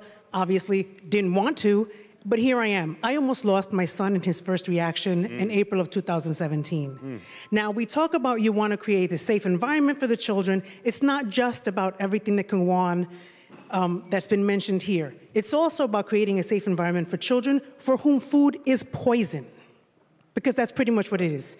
I look at my son. He's in the 5th grade. He's 10 years old. For the last year and a half, he's had someone with him at all times because his initial reaction was very, very severe. I could have lost him. It affected his circulation. It affected his respiratory. Again, and he was on a steroid, so if anybody knows about medicine, steroid actually inhibited it from being that much worse. So we talk about creating a safe environment for our children. I have been an advocate for him. I've had to learn everything because this was not obviously something that I chose. And I feel like we're talking about the safety of all our children, yet in my dealing, and it has nothing to do with the administration, nothing to do with the principal. Okay, but we want to fix the problem, so just I'm tell going to us get what to you. you need. I'm getting to you right now. Help us. It doesn't feel, to me it feels as if something different is happening. I'm having to deal with a health network liaison via our attorney to ensure that my son's rights and my rights as a parent aren't being taken for granted. We know we have rights. So we are dealing with this health network liaison since November 2nd. And here we are, still absolutely no answer, via our attorney. All we want is to make sure that our children are safe. Again, and a second reaction we all know can be potentially fatal, seeing as how severe his first reaction is. Okay, we want to fix that problem, to say the least. So we're going to get into that school and figure out what we need to do to protect your child. It's as simple as that. So Deputy Chancellor Robinson will get your contact information so we can follow up with you, okay? We're going to keep moving. Next question. Yes, ma'am. I'm going to make this short and sweet. My name is Olga Addison. I'm the CEC president of District 28. Okay. Cab driver asked me to ask this question. He wants to know who's in charge of inspecting school buses. He's an employee of Logan Bus Company and wonders how this company is allowed to operate with buses in such bad working conditions. And he feels that our kids, and I do also, feel that our kids deserve better. And who do I address? Good question. So I couldn't answer the question. I like that the cab driver got to ask the question. Yeah. Only in New York, a lot of people. right? So we're gonna ask our Chief Operations Officer. Thank you for that question. And we have a lot of work to do on our school busing. And I want to commit to you that we're hiring more inspectors so that we can inspect buses. I myself am going to go to some of our yards to look at our buses directly because I want to make sure that if we have buses in the system, that I would put my own child on that bus. Amen. And so I could commit to you that we're going to be looking at all of this. We are doing the Chancellor's leadership. We've done a whole revisioning of our school transportation. We hired new leadership. So we have a lot to do, and I expect to work with many of you as partners as we fix our school transportation system. Thank you. Great. Thank you. Excellent. Hey, right from the audience. I love that. Okay, so we haven't gone up front, so we're going to go right up front. Yes, ma'am. Good evening, Mayor and Chancellor. My name is Amy Tsai. I'm from Citywide Council for District 25. We serve the students who are severely special education students. And my also question is about school busing. A majority of our students take transportation morning and day and afternoons. And I'm representing for our parent leaders and our parents and our educators. It's a really huge issue where we want to kind of have a communication with you and with our parents, know that you are fixing the problem and that we don't just rely on OPT for just complaints and it never gets to be resolved. This is a daily issue, and you know this is just the beginning of the snowstorm, and we had one big snowstorm that we didn't expect in November, and that was a tragedy for a lot of our children who came and went home. The last child on the bus was 3:45 in the morning, and that was terrible. And our parents who have handicapness, who have other children, they cannot come out to pick up their child. And this is an extreme issue. I was at my school leadership this morning at P1:30 a.m., and they got last-minute news that a driver couldn't pick up the kids, and the kids on that bus, on that route, couldn't attend school today. So it's an extreme issue, and we would like to have a forum with you to discuss, and if you would like to give us that promise that you will give us. I have strong feelings on this one, so I do too. I really appreciate you raising it, and I want to say before the storm, remember in certain parts of the city, I think District 30 was the worst, the service just didn't happen the way it was supposed to in the beginning of school, and the chancellor was livid, to his great credit, and he made some very serious changes, and some people were had their jobs taken from them. That's how serious it was that we had to change things. I'm going to turn to the Chancellor and the Chief Operating Officer, but I have to say this. Here's the reality. We need to be able to know exactly where our children are. It's 2018. They have GPS, they have cell phones, email, every text. There's no reason on earth that this organization should not be able to give you or anyone else trying to track where your child is immediate time information. You ask, you get an answer. That's the first part. That's the immediate urgent. But even on the question you raised earlier, if you say there's a problem that might need a solution, you need an answer back. And not like a year from now. You need an answer back quickly. Right, and these are doable things, but bluntly, both the individuals who were in charge previously and the system was predicated on the notion that parents didn't get treated as the consumers, didn't get treated like they had rights. I don't accept that. So my mandate to these two very good leaders is to bring school busing into the 21st century, that these companies must do what we need them to do, or they should not be working for us anymore, period. Yeah. Thank you. So yeah, so the issue of busing is obviously something we've worked very, very diligently on. There's a lot of work to do. I have to be honest with you, I've worked in other systems. I've never seen a system quite like this. So there's a lot of things we're doing. We will have GPS in every single one of our buses by September of this coming year. We are renegotiating contracts with our bus providers. Actually, the last student was not picked up at 3:45. It was 3:46 a.m. And the reason she and I both know is because we were up coordinating with our partners in the NYPD to send cruisers to those buses that were stuck in snowbanks and stuck in traffic to pull those children out and take them by police cruiser to their homes. So we were up too. And what we've done in response to that is we are now providing supplies in our buses so that in the occasion that we have another one of those unexpected situations, children will have a way to go to the restroom, children will have a way to be fed, and we are also working on a completely new communication system so that we can send system-wide messages through a really newfangled device called a cell phone. So that we can communicate with families in real time about where your child is. So all of these things are moving now. And again, we're not waiting for a long time. We want to have this all up and running as soon as possible, but our deadline is September of this coming year. I would say the Chancellor and the Mayor have touched on everything. Your experience that your family and community's experience this morning is unacceptable.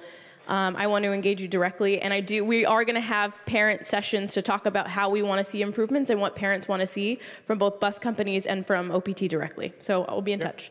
We're going to do a twofer because I'm going to try to do two now in every single section. I'm going to remind you what the mayor said. It's one question, it's one statement, and we're going to move as quickly as possible. You've been waiting for a long time. You're next. Buenas noches, mi nombre es Sandra Montoya. Yo pertenezco al equipo de voluntariado de la escuela IES 61, Leonardo da Vinci. Mi pregunta es, ¿cuál es la oportunidad que le pueden dar a los niños sobre las escuelas especializadas? Porque queremos que nuestros niños latinos, hispanos, puedan tener esa oportunidad de poder ir a esas escuelas, de que les den la preparación que debe ser, porque nuestros niños tienen mucho potencial. Y pueden ir, pero hay una diversidad que no pueden lograrlo. Entonces, pero si les dan un apoyo, una preparación adecuada, yo sé que pueden llegar a hacerlo, porque queremos buenas high school para nuestros niños de nuestra comunidad, que es la comunidad Distrito 24, Distrito 30. Todos nos merecemos y nuestros hijos merecen ir a estas escuelas. Gracias, señora. Okay, I did not plan this, and I want anybody else that's bilingual to verify I'm translating what she said. She said, what can you do to ensure that my Latino children or children that are Latinos have a chance to go to specialized schools? Because they're not represented in specialized schools. So what are you going to do to make that happen? How are you going to prepare them? How are you going to make sure that they have an opportunity? Because currently our children don't have opportunities to get into specialized schools. So I want to say this is an exact example of democracy and of the beauty of our city made up of every person, every kind of person, all of us together, that you two are sitting next to each other. And good. No, you're not the enemy. No. But there you go. But wait, okay, that's my whole point. That's my point. But listen. No one said you were, so listen. We are all in this together. Your question gets to the essence of things. If we've got these schools that are so exceptional, how do we make them available to the broadest range of students? That's what we're trying to achieve. No one is the bad guy here. It's how do we help the most kids. Now, I want to really make sure everyone understands. The beauty of democracy is you propose an idea and then everyone gets to talk about it. And by the way, in this debate over the specialized schools has been very powerful. I have seen more heartfelt, smart, creative commentary over the last months in New York City on this issue than almost anything I can imagine. There is not going to be a decision before April in Albany. So if you feel something on this issue, you get to engage in this debate, especially with your state legislators. They make the final decision, state Senate, state assembly.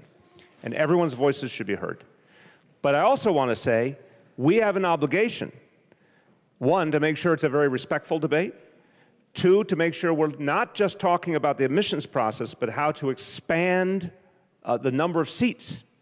So there's more for everyone, right? Now, but I want everyone to hear this. You could expand the number of seats, in my opinion, but still have a problem if it was a single test. So I just want everyone to understand where I'm coming from. I don't understand how someone's future gets determined by a single 3-hour test. That's the problem. And there are so many talented young people who just don't happen to test so well. And if you look at actually their grades over years and years and their test scores, you find out who they really are. And there's other kids that are just amazing test takers, and they have a ton of talent too. I just don't want it to be only one thing, because I think we're going to actually tap into talent of all communities more deeply. That's what we're trying to achieve. But also, to be fair to both the questions, there's another piece of the equation, which is what we do before anyone even gets to the admissions process, which is to make the schools better, so more and more kids have a chance to excel. Richard, I'm going to steal what you would normally say. Sorry, Richard, I'm stealing from you. Thank you. Richard often says the vision here is to ensure that there are so many good high schools of all different kinds that the whole concept of the way we put the specialized schools on a pedestal starts to change. Specialized schools are something amazing, but there's a lot of extraordinary world-class high schools in New York City public schools that don't happen to be specialized schools, and a lot more coming up quickly. So we have to, on one level, both change the way we address our high schools so that parents feel, wow, look at all the great choices I have. We have to find ways that the admissions process is fairer and more inclusive. We have to expand the number of seats within the specialized schools. And even farther down to the grassroots, this is why we have 3K, this is why we have pre-K, because a lot of, you can provide tutoring, you can provide extra support for a young person in the years leading up to the specialized school test. But that's not as good as providing them an excellent education from the very first years of their life. That's where we ultimately want to go. That's powerful. Thank you. I just want to clarify, I'm not translating into Spanish because our parent has translation, so we're not going to translate. So you've been waiting. Yes, you're next. Thank you. My name is Allison Timko. I'm the PA president of Grover Cleveland High School. My question, I'm going to keep it short, is on separating siblings. After 5th grade, they don't need to stay together. My daughters had the situation where they were separated in high schools. They're getting 2 different educations. I don't understand why high school students don't have the priority first of getting picked and then opening up. Wait, are you saying you think this should be a sibling preference or not? Well, my daughters were separated. My one daughter went to Mass. But I'm saying, what do you want? What is your goal? I don't understand why they're separated. I could not keep my daughters together. Oh, they weren't allowed to be together. They were not allowed to keep together. Right? Okay. After 5th grade, it doesn't matter. If you want to keep your children together, They don't want to hear it. Okay, let's I get... had order of protection, I had everything, and they did not want to hear keeping... So after 5th grade, there is no policy. So up to to 5th keep them grade, together. there is a preference for, and there's a weight for keeping students together. After 5th grade, it doesn't exist. So Correct. they may end up not being together. Correct. So And you've got, that's your I had question. my daughters in We 2 get you. different high schools. I couldn't go to parent-teacher conferences. Yeah. I had to pick which school Get to you. go to. It was real inconvenience in having to go to 2 different high schools. I could not keep them. So you're saying, I just to make sure I fully get it, you're saying you would like to see the same kind of sibling preference that is true, for example, in elementary school. Correct. You'd like to see it in high school. Correct. Why Okay. after 5th grade, then they Yeah, don't need the to be- reason I was just checking, and it's the obvious, I'm not saying this is a value judgment, I'm just saying as a fact matter. The reason is because kids can travel on their own, and obviously there's a lot more choice, there is choice, at middle school and high school level. So that's why it happened. But you're raising an interesting, very interesting point to me, that if kids want to be together and it's easier for the parent, how do we address that? Now, I don't know. No, I got it. So I don't think Deputy Chancellor Wallach is here. Sarah? So does someone else want to jump in, or we'll just do a follow-up if we don't have... We will follow up. Okay, we're going to do a follow-up. Excellent question. But we Thank hear you. your question, and I think that's important. So I'm also going to go to someone who's had her hand up for a very, very long time, and it's you right there. Yes, ma'am. Hi, I am PA President at PS 306 in Woodhaven. I am co-president of President's Council at District 27, as well as VP of CEC of District 27. A safety concern from all of our parents is a homeless shelter for the mentally ill being built in Ozone Park.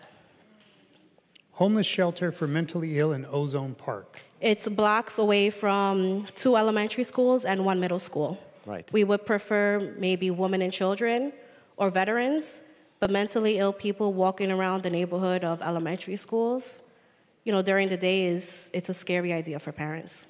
I understand why. So I'm trying to remember the latest on Ozone Park, and my memory is things are still being worked through. But let me first of all say, as you may know, my wife Shirlane has led an initiative on mental health. And I just want to be careful, even though I 100% understand what you're saying, and as a parent, I can directly relate to what you're saying. I want to make sure we do not have a single stereotype of people with a mental health challenge. 1 in 5 Americans have some kind of mental health challenge. And a lot of them are people, a lot of us are people who manage every day and do not create any negativity for anybody else. So, but I know what you're saying is, what if it's someone who has a challenge that you feel might be a problem for your child? Our job is to make sure, if there is a shelter of any kind, that with the community we put security in place, we have the ability both in and outside the shelter to make sure everyone is safe. Now, for the first time in history, the NYPD is running the security in the shelters. That was not true in the past. All the shelter staff, all the security, trained and supervised by the NYPD directly. The precincts know they have to preserve, they have to make sure there's presence outside. A lot more is being done to keep people safe. So we'll follow up with you directly, but I want you to know we're very sensitive to the fact wherever a shelter is, and again, I really want to say the first thing we should not be concerned about, in my opinion, is not folks with mental health issues, but if there's individuals who are in a tough moment in life, you want to make sure, nonetheless, your kids are safe. We have to show you that that's going to be the case. We'll follow up with you. Thank you. Thank you, Mr. Mayor. Next question. Yes, sir. Mr. Mayor, thank you so much. Chancellor, I have a question for you. So the mayor gets a passing grade. He has an A+. He's doing everything, I think, within his possibility to make the schools great. We are doing an A+ job, right? We're here. What are you going to do to make the good better, the better best? You've been in 5 states, right? You've managed 5 different school districts. What are you going to do? What are the practical steps? Forget about the sound bites of 2 seconds, and I'll cut it short. What are you going to do? What are you going to do? What do you want us to do? There's like a lot of questions today, but like personal issues and all that stuff. I want to make my school better, Aviation High School, right? I want to make it better, but I want to make all the schools better so that we get away from that dialogue of, the elite schools or the failing schools. They're gonna get fixed. The elite schools don't need too much help. Failing schools you fix those easily, right? What are you going to do for the rest of us? What are you going to do with the good to make it better? And what are you going to do with the better to make it best? Great question. So, Mr. Mayor, I may take just a minute more. So here's the thing. We have sold our community, not this administration, but for decades, New York City has sold the community a bill of goods. And the bill of goods has said that there is a certain way to educate children. And somebody said, you're not from New York? I'm not, but I'm here by choice. But let me tell you why that's important. Because when I come to New York City and I see the segregation in our schools, and I call it out, people say that I'm trying to destroy schools. No, I'm not. Because I've seen systems where it's not as segregated as New York City. The very fact that we're having a conversation about why some students get to go to certain schools and other students don't get to go to other schools is a fundamental issue with the system that we have in place. So when we talk about screens, what are screens useful for? They're useful for segregating kids. Certain kids get to go to certain schools, other kids don't get to go to other schools. And then you know what happens? The schools that segregate their kids and screen their kids, and they get to cherry pick who their students are and interview their parents and look at their grades. Those students, guess what? At the end of the year, when they take their standardized, their summative tests, guess how they do? They do very well. And then in August, our good friends in the media run days of articles about these are the high-performing schools, these are the low-performing schools. Never once do they look at how much they've lifted the students that aren't in screen schools, how they've accelerated them 1, 2, or 3 years. And then you know what happens? We sell the narrative, we, the collective, we in New York City, sell the narrative to parents that say, if you want a good education, you have to go to one of those high-performing schools based on a test score. And then parents say, never ever having stepped into a community school, never ever stepped into a school, they say, I will not send my children to that school because their test scores are too low. Not even meeting the teachers, not even meeting the parents. So you see, my friends, what are you going to do about improving schools? You have to tell the truth. And the truth is we have a segregated system. We have systems and structures that have not served all of our communities, and we've become accustomed to it because, with all due respect, we've gone to the schools in New York City. We've had to navigate those systems. And I'm asking the question, is that really what public schools are? And then we look at how we allocate resources. And I'm going to say this to you because we've been very passionate about this. The state of New York owes the children of New York City $1.2 billion. They owe your children $1.2 billion. So when the question gets asked about air conditioning, and the question gets asked about sports, and the question gets asked about extracurricular activities, can you imagine what we could do with the $1.2 billion that is already owed to our children in New York City? We could do that. We could move that. The other thing that I will say very, very quickly about it is that there is something called decentralization. And decentralization, again, in motherhood and apple pie, we get to decide what's best locally in our school system. But you see, my friends, because I get the opportunity to go to every single borough in our school system and walk classrooms, I can tell you that on this very day, a third grader in one side of this city gets a patently different experience from a third grader in another side of the city. And I'm saying that if we are a system, then we have to have standards. And that means that some people will say, well, you're taking my ability away to make decisions. You're taking my ability to have 2 principals or 3 principals or 4 deans of students. Yeah, we might.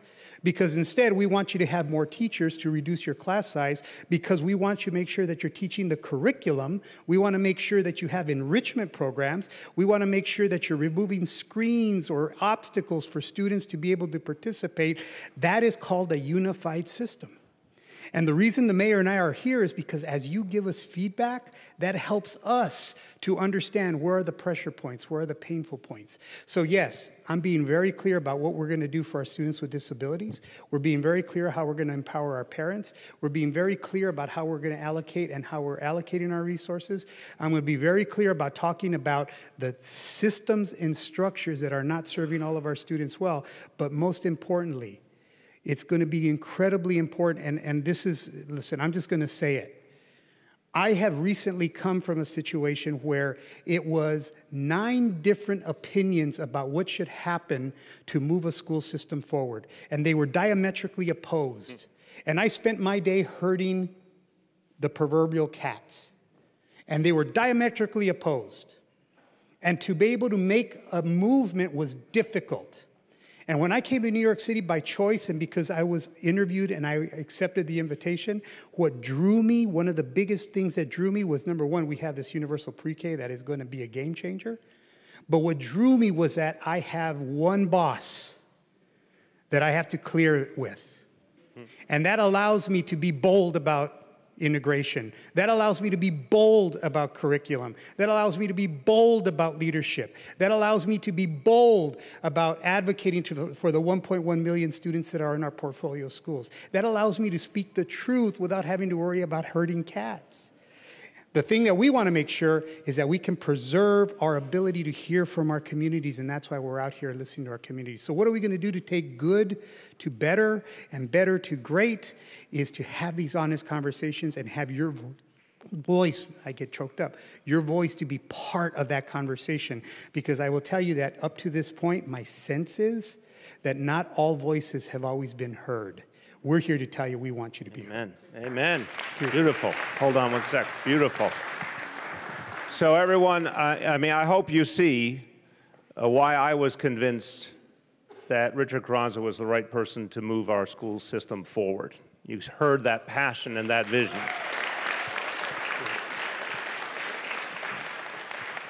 Okay, now let's talk about the rest of the meeting because we are quickly running out of time. Here's what I want to say. When we finish the meeting, I think we could do another 15 or 20 minutes, and then we have to shut down. I wanted you to know that the leadership of the DOE, almost every single one of them right here, they'll be here. You can come up, meet them, raise concerns, connect with them so that you can follow up on things. Now, I always say at a town hall meeting, that, you know, if you were thinking about any of the issues you're raising and you wanted to talk to one of the people who run the school system and you picked up the phone and tried to make an appointment, you might wait days, you might wait weeks, but they're all right here, okay? And they're not going anywhere, so you can come right over to them. I want to make sure you know all the people who run the school system. Obviously, as Richard said, as chancellor, he's the person who is in charge of the school system. He briefs me regularly. We make big decisions together. But the people who run all of the day-to-day operations, all the different elements of the DOE, I want everyone to see them and know them. First, of course, the first deputy chancellor, next in charge, Cheryl Watson Harris. Thank you. The Chief Operating Officer, Ursulina Ramirez. The Chief Academic Officer, Linda Chen. Deputy Chancellor for School Planning and Development, Karen Goldmark. Deputy Chancellor for School Climate and Wellness, LaShawn Robinson. You already met our Deputy Chancellor, Hydra Mendoza. And again, anything about our school buildings and creating more space, again, let's thank the President of School Construction Authority, Lorraine Grillo. So I want everyone to know that so much, if whatever you want to talk about and whatever you want to follow up on, in addition to everything that's been raised tonight, and Hydra is going to personally ensure that there is a report back to everyone here on all the issues that came up tonight and what we're doing by way of follow-up and how we're responding to the concerns. And that's going to be something we do regularly with CECs and PTA leaders and PA leaders. But also, you get the bonus round after the formal meeting ends.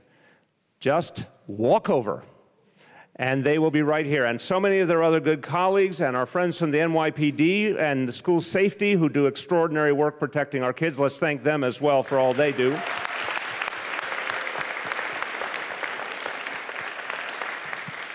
So round one of the town hall meeting will end soon, but there's round two for anyone who wants to stay around and talk to these folks. Richard, we've got about 15, 20 more minutes. Let's lightning round. Let's try and get to as many people as possible. Quick question, quick answer, a quick statement, quick response, and then we'll do some quick ending statement. Yes, Go. sir. I just want to make sure we introduce two people because Please. they're very, very important. Because Queens is Queens, we have executive superintendents for Queens North and Queens South. And I want to make sure you know who they are. Larry Pendergrast. You are North. Queens North and Queens South, Andre Spencer. All right. And we have affinity schools, of which many high schools are a part of. Reese Dunn. And for our adult, alternative, different schools across the city, Dr. Tim Lasante is here. All executive superintendents. Okay? Our lightning round, here we go. Round. This lady back here has been waiting all day. Yes, ma'am. In Southeast Queens, and I'm here with a solution or a suggestion. I like you already. I've been listening and learning. I attend Toastmasters, a public speaking program, and in one of their recent magazines, they mentioned public relations.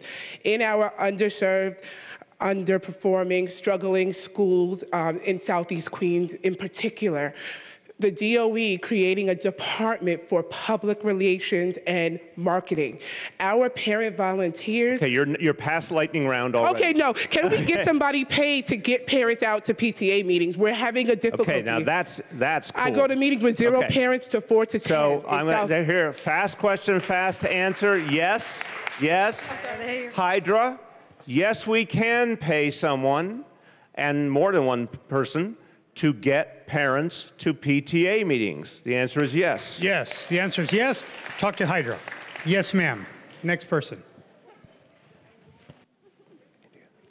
Muy buenas noches a todos.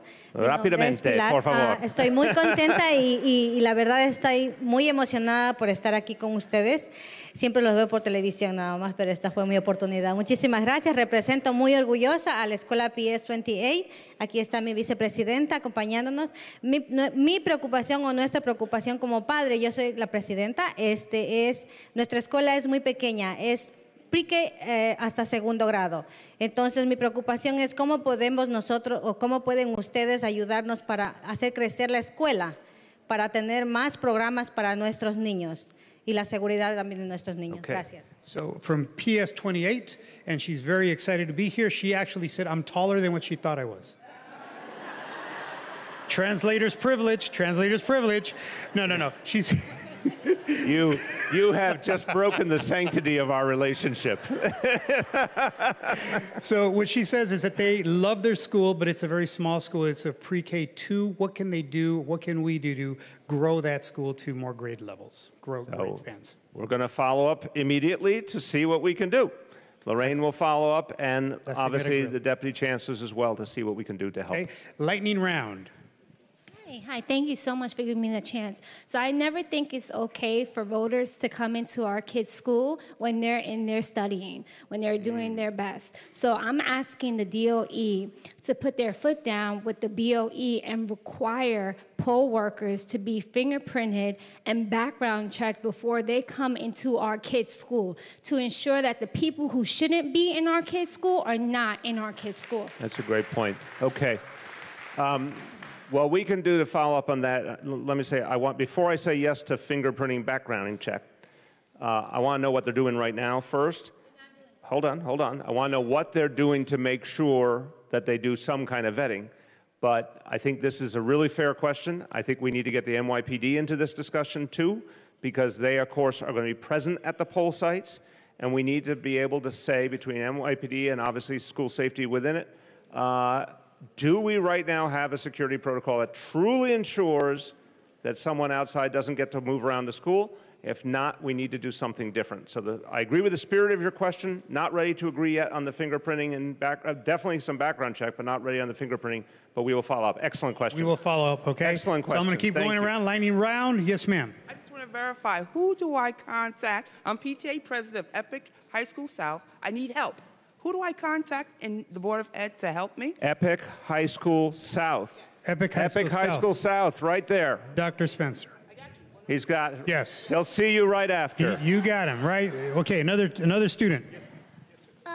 I want my gym to be bigger, and I want my auditorium so they paint.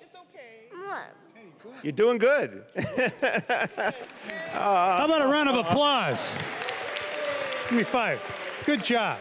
He wants a bigger gym and paint. And paint. Okay. In the auditorium.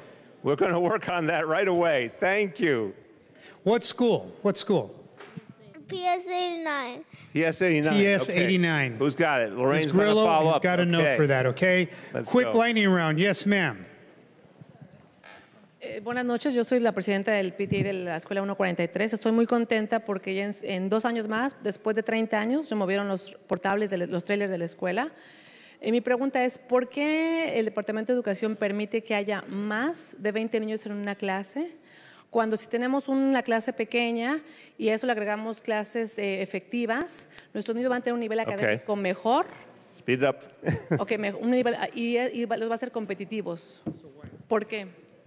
She's thrilled that the portable classrooms have been removed from her campus, but the question is, why does the Department of Education allow classrooms to have more than 20 students in their classroom? Why do or don't? Why does the Department of Education allow schools to have more than 20 students in a classroom? Right.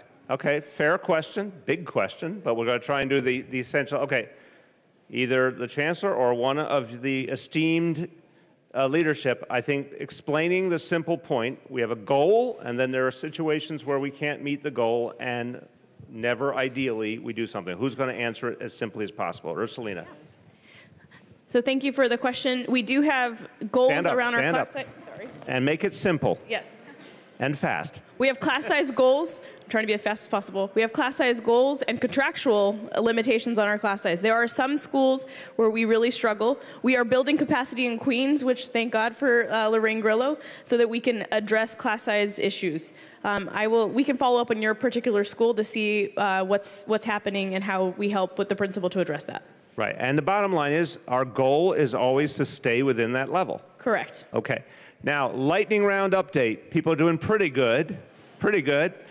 Let's be really lightning roundy. We can do 10 more questions. Sir, this section says they're going to make you proud. Okay, we're ready. Lightning round, this question, you go. Can we get a broad expansion of dual language programs with the goal that everybody who graduates from New York City Public School is at least bilingual in the future? Wow. You get... This gentleman has wisely used the lightning round format very effectively. In very few words, he's like, do you have an extra $1 billion lying around? So, okay. We believe thoroughly in dual language. Yes. We are expanding dual language intensely. I don't think, Richard, you know better than me, I don't think we're yet to the guarantee level for everyone. But anyone or one of your colleagues, what's the immediate goal, the short-term goal, and what we want to do with dual language? Who wants We to added speak? 43 dual language and bilingual programs this year. We have plans to add them again going next year. The short answer is that when you start a dual language program in an elementary school, if you don't have a place for students to go in middle school, they lose the language. It falls off. So what we're doing right now is taking a pause to build those programs in middle schools and articulate them to high schools. So we're going to continue to add, but we want students to be able to go pre-K through 12th grade, get a seal of biliteracy, and know a second language. Excellent. Okay. Thank you. Okay. Yes, ma'am. Yes. Hi. It's yours. Hi. You're chancellor now. You see what just happened there? That's right. What he doesn't realize is by giving you the microphone, you are now chancellor of the New York City School. Richard, it's been great. Go ahead. Hi, I'm Rashmi Krishnaraj. I'm the co-president of PSQ 24, Andrew Jackson School in Flushing, Queens. Okay. I just have one quick thing. We want our sidewalks to be safer. We don't have stop signs. So during dismissals and pickups, kids are on the streets and there's traffic moving very fast. So I'm requesting for stop sign to be instated. Okay. And I am, thank you. And I'm a big fan of stop signs around schools that don't have them. So you're going to assign someone from your team, decide who... Stop signs? Okay, Karen Goldmark, okay. Deputy Chancellor. So Karen, this is a bigger issue. We'll start with this school, but we've got to systematically recognize if there's any place else that doesn't have stop signs, this should be the easiest solution in the world. Yes. So let's get at it. Thank you. We're down to 7 questions. You asked question 7. Can we address the hiring freeze on guidance counselors? Ooh. Yeah. Hiring freeze on guidance counselors. No, there was a hiring freeze on guidance. Time out. Let's do a definition. Hiring freeze on guidance counselors. I haven't heard it said that way before. What? Will you interpret, please, Ms. Ramirez? Yes, we currently do have a hiring freeze on guidance counselors because we do have a lot of excess guidance counselors when schools have had enrollment reductions. So I will work with your school in particular and with Deputy Chancellor Robinson to address the needs in your school. Okay, but what's your school? I'm a proud single shepherd. Oh, you're okay with me? Yes. Excellent. We thank you for what you do. We thank you. We love the single shepherds. Yes, we do. So let me put this in perspective real quick. If what you're saying is the reason we're not doing no hiring is we have guidance counselors who need to be put into new roles who are waiting for assignment, so it's not a lack of counselors, it's people waiting for assignment, that makes sense. But I want to also, I'm going to go join the audience for a moment and say to the Chancellor, you know, you really need more guidance counselors. Yes. Okay, now I'm going over here. And so this is a real issue. I mean, I'm saying it, I'm joking around, but I also feel it. We know there's all over, we're hearing from parents they want more guidance counselors. Interestingly, my wife Shirley and I did a town hall meeting with high school students. And one of their #1 requests was more guidance counselors. I don't have a magic solution tonight. I do think this is something we need to look at in terms of the next budget as one of the most tangible things we might be able to do. So an answer will be forthcoming soon on how we address the guidance counselor issue. And we are looking at that issue. We believe in guidance counselors and single shepherds. And single shepherds. Yes, ma'am. Very done. Well done. Well done. Question number 6. I'm an advocate. Thank you so much. My name is Slana Mulieva. I'm the PTA president at junior high school, Russell Sage in Forest Hills. And I appreciate this opportunity to meet with you and that you came to us and you give us a hope that now we know that your goals and concerns matching with ours. And I actually want to help you. And actually I met with the principal this year.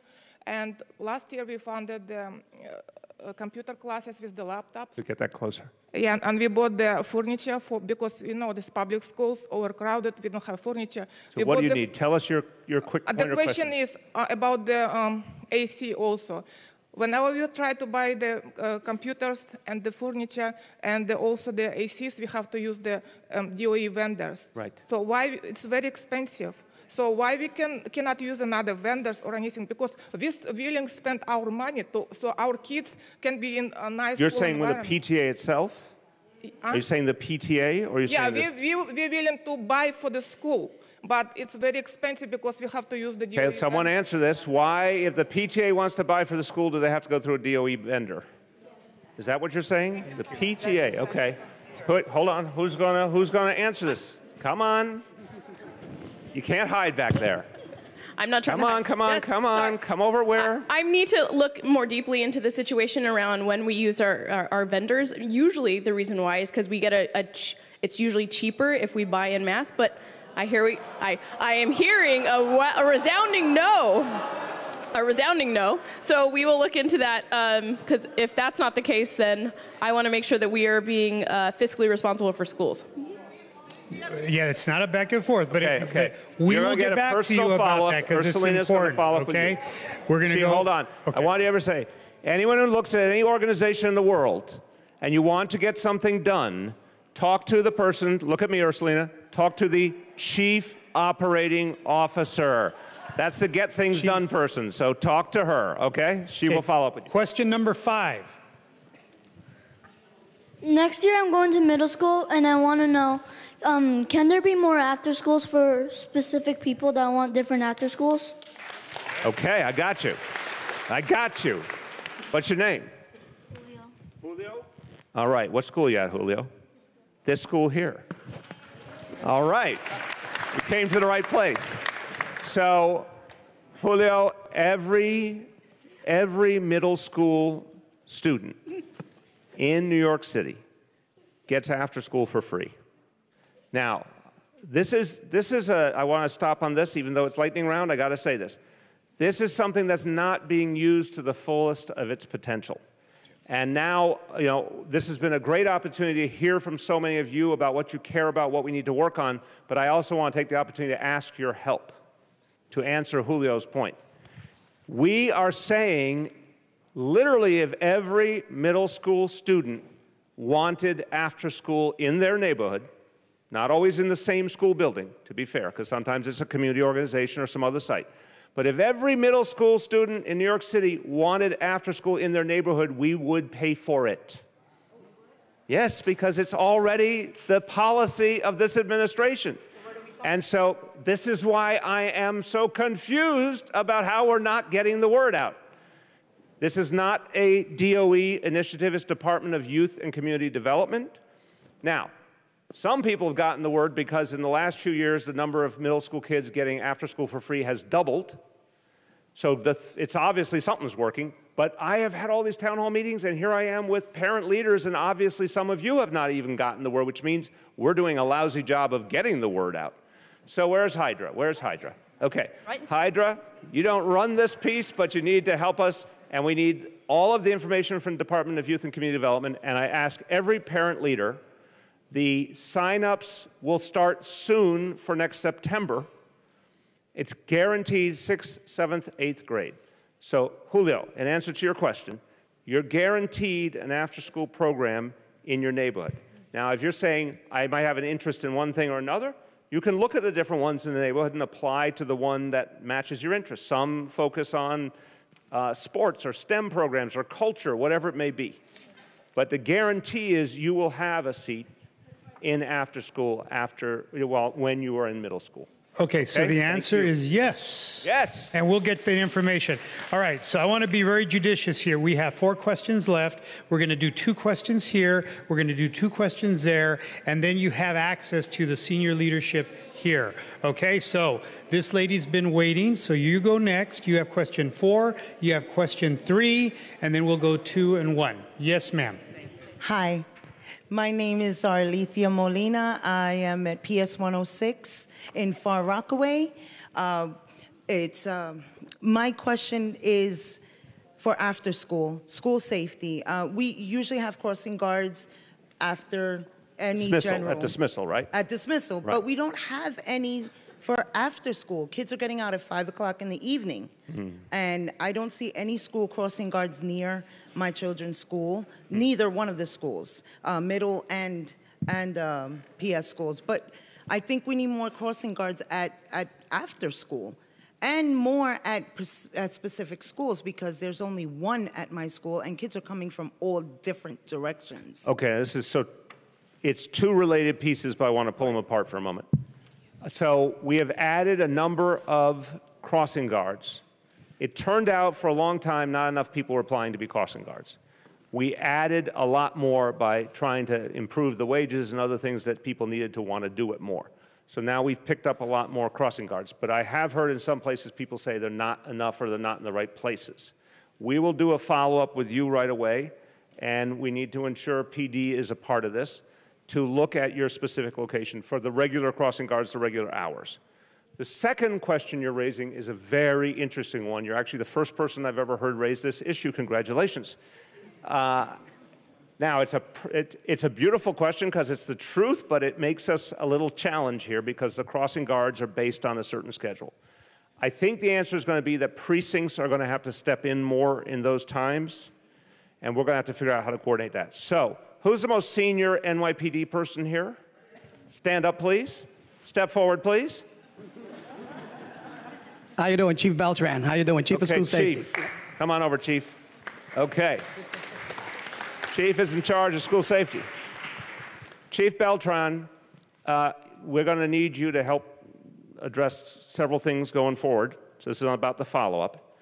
One, to have your folks follow up with her on her specific site, but I think for all of the parent leaders in the room to know if they say we've got a place where there are either not enough crossing guards or they're not in the right place, we need to be able to get them really quick answers because this stuff is all about safety.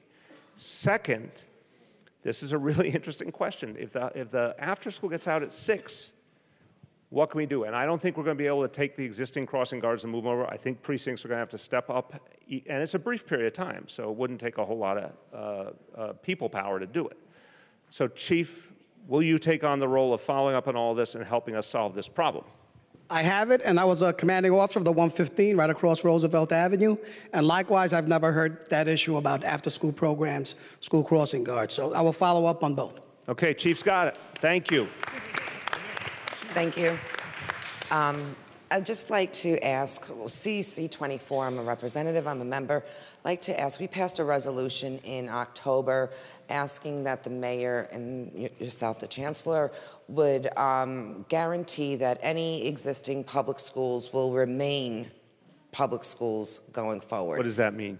There has been a school designated in District 24 that is being used right now for D75 students, and it's been reported by our local council member along that he had reported that Lorraine Grillo had said that the school is not appropriate for a school for education and that it was going forward was not going to be remaining a school. Okay, and so let me say, So our resolution was asking that all schools, especially since we have shortage of seats, continue to remain as schools, be utilized as only schools. Very fair point, and I want to say I think there's been rumors and information that wasn't always accurate about this situation. So Lorraine, update. Correct. And that's a mistake right there. Absolutely. That's several times with no response. That's an absolute mistake. That should not happen. If it involves a school in your district, you have to hear what's going on and what the thoughts are. Go ahead. Actually, I did visit the school with the council member. He did express his interest in moving the school out of the building. However, if you take a look at that building, we are investing millions of dollars in the repair on that school. And part of that is we're just redesigning the elevator to provide more accessibility for these children. So no, I have not said this is not good for school. Back and forth respectfully. Not true. She's answering, and you'll follow up. Okay, thank you. The answer is no, that's not happening. Go ahead. Question 2 is yours. Hello, everyone. I'm the co-president of R.F. Wagner. My question is, I know that you implemented a mental health program for students. How are you going to help the teachers that are making the classroom toxic for these children when they're going through what they're going through? Wait. I need you to fill in the blank there. What do you mean making it toxic? Whether it be bias or maybe like how they interact with the kids, sometimes how they deal with the kids in the situation, maybe not being sensitive to the situation. Is there training for the teachers in that way? Excellent question. I'll start, Richard. You'll jump in, I know. Very quick. Excellent question. What we are recognizing, 2 directly related things. 1, when it comes to issues of mental health, there's still a huge stigma. There's still a huge amount of misunderstanding. There's a whole lot of people who are not trained to know what to do. Again, this is my wife Charlene's key initiative. The Thrive Initiative is to train people on a wide scale, including especially in the school system, how to detect if there's a mental health challenge and know how to deal with it, rather than, as you just indicate, reacting in a way that might be negative towards a child because a child has a problem they have no control over. The second is a different issue, but sometimes connects, is implicit bias training. Because there's no such thing as a human being who doesn't have some kind of bias. But with public servants, we can't afford to have a bias. So there's actually ways to train people to remove and reduce that bias. That is now being done on a very big scale at the NYPD, and it's starting at the Department of Education. Take it away, Richard. So I want to introduce you again to Deputy Chancellor LaShawn Robinson. Come over. So the work that you just described is within the portfolio of work that she's doing. It's implicit bias training. It's also restorative practices in our schools. It's positive behavioral supports. It's multicultural education and pedagogy. It's trauma-informed instruction. All of that is happening as we speak, and we're working on how do we take that to scale. So what I want to do is I want you to know who she is, because she can talk really, really well about it, but I'm going to ask you to follow up with her as soon as we break. But I'm going to ask LaShawn to do one quick specific answer, which is, what should a parent or parent leader do if they believe there's a specific situation in a school where either there's bias or there's insensitivity to a mental health challenge or a handicap? What should they do? You can contact the principal, you can call 311, and you can absolutely contact me. This administration has made a $23 million investment in implicit bias training. In fact, I had a team on Staten Island today working with schools, and I'm here. I'll be here afterwards as long as you need me to be here, and I'd love to speak to you.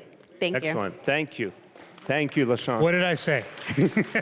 She's got it going on. There you go. So, one more formal question. Choose well. That is yours, ma'am. All right. Hi, good evening. Thank you so much for being here and answering all these questions. My question is about dual language learning. And, you know, Queens is very diverse. There's over 160 languages spoken. In my community, efforts to open any dual language program in a language that is not Spanish have been met with resistance, despite the fact that principals are interested in bringing these programs. So my question to you is, I want to know from your mouths right now, what do you see the purpose of dual language learning? Because what I think is that if we're in a district that is so diverse, we want our kids to learn not only Spanish, we want them to learn Bengali, we want them to learn Greek. So we want them, as you said, to be biliterate. So what do you see the purpose of dual language, and are we going to get there? So it's picking up on the previous question. I'll start, and you are good. Come on over. See, it's taken a whole meeting to convince the leadership that they're supposed to walk all the way over here. But you know, what we learned from our classrooms is if you repeat long enough, they might get the lesson. We've got a great teacher. There you go. So I'm just going to open up with the beginning. I'm not the educator, they are, but I'll say as a human being, we're in a more international world than ever. It is only going to get more international, more connected.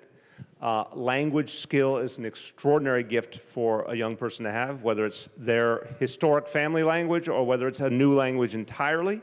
It opens minds to different cultures and creates more opportunity for unity. No, I am telling, no, but your question is, what do we feel? So I want you to, and I'm glad you feel what you feel. That's what I feel. Let's let the educators say what they think. Sure. We agree with exactly what you're saying and what the mayor said, and is also, I want to make sure to underscore that dual language programs are also very much to support our students who are learning English as a new language as well in their home language, as well as for students who are learning a new language other than English. So both of those purposes. Yeah, and I'll just add the last part to that, which is really, really important. We have a protocol for communities that are expressed an interest. So we're going to follow up with you to find out what has happened.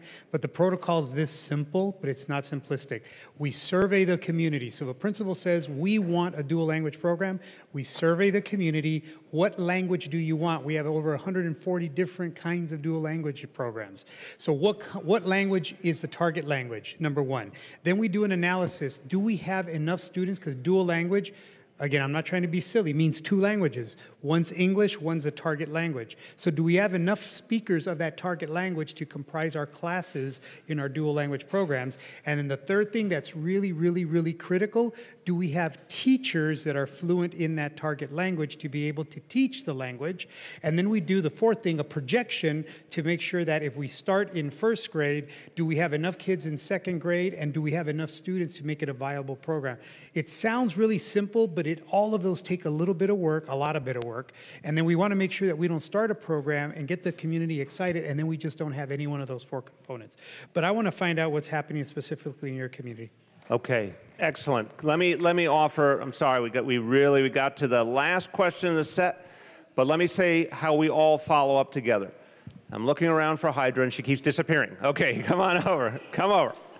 Okay, because what we have learned in life is if you want to ensure something happens, one person has to be responsible. So Hydra, our Deputy Chancellor, is responsible for all the follow-up coming out of this meeting. We had, in just a few hours, we've covered a whole host of issues that are among the most important issues facing our schools, our kids, what we care about. This has been very, it's the first one we've ever done like this. I think it's an excellent, excellent example of what this dialogue could yield. What I want to make sure everyone's hearing is that Hydra will collect all the issues that came up and send a report back to everyone here of what the follow-up actions are. Now, some are very individual, so we're not obviously going to get into people's individual business. Anyone who had a more personal issue will be following up with the different people from DOE, the right person. But a lot of things that came up tonight were bigger issues of approach and policy and how we are trying to make policies work, where we're going, how much resources we're going to put into them. On all those bigger things, which I know CECs and PTAs talk about all the time, we're going to get a report back to you so you get a sense of what results came from this meeting. And then that is also about setting a habit of continuing to have that communication. So several people here said a CEC raised a specific issue, didn't get a response. Hydra knows what I feel. Richard feels the same way. That has to end. CEC raises an issue, you get a response. PTA raises an issue, you get a response. That's what we have to create and do it quickly. And I think we've gotten a lot of tremendously helpful ideas. I was just saying a moment ago about the school crossing guards for after school. That's literally, I have never heard that idea from anybody else. That's why I love town hall meetings. You get ideas, you get insights you don't possibly get anywhere else. The last thing I want to say is I want to thank everyone, not just for being here tonight, I appreciate that, but I appreciate even more what you do all the time to help your schools be better, to help your kids, but everyone else's kids too. At the very beginning was one of the questions about, if we're putting in all this time and energy, are we going to see a result from it?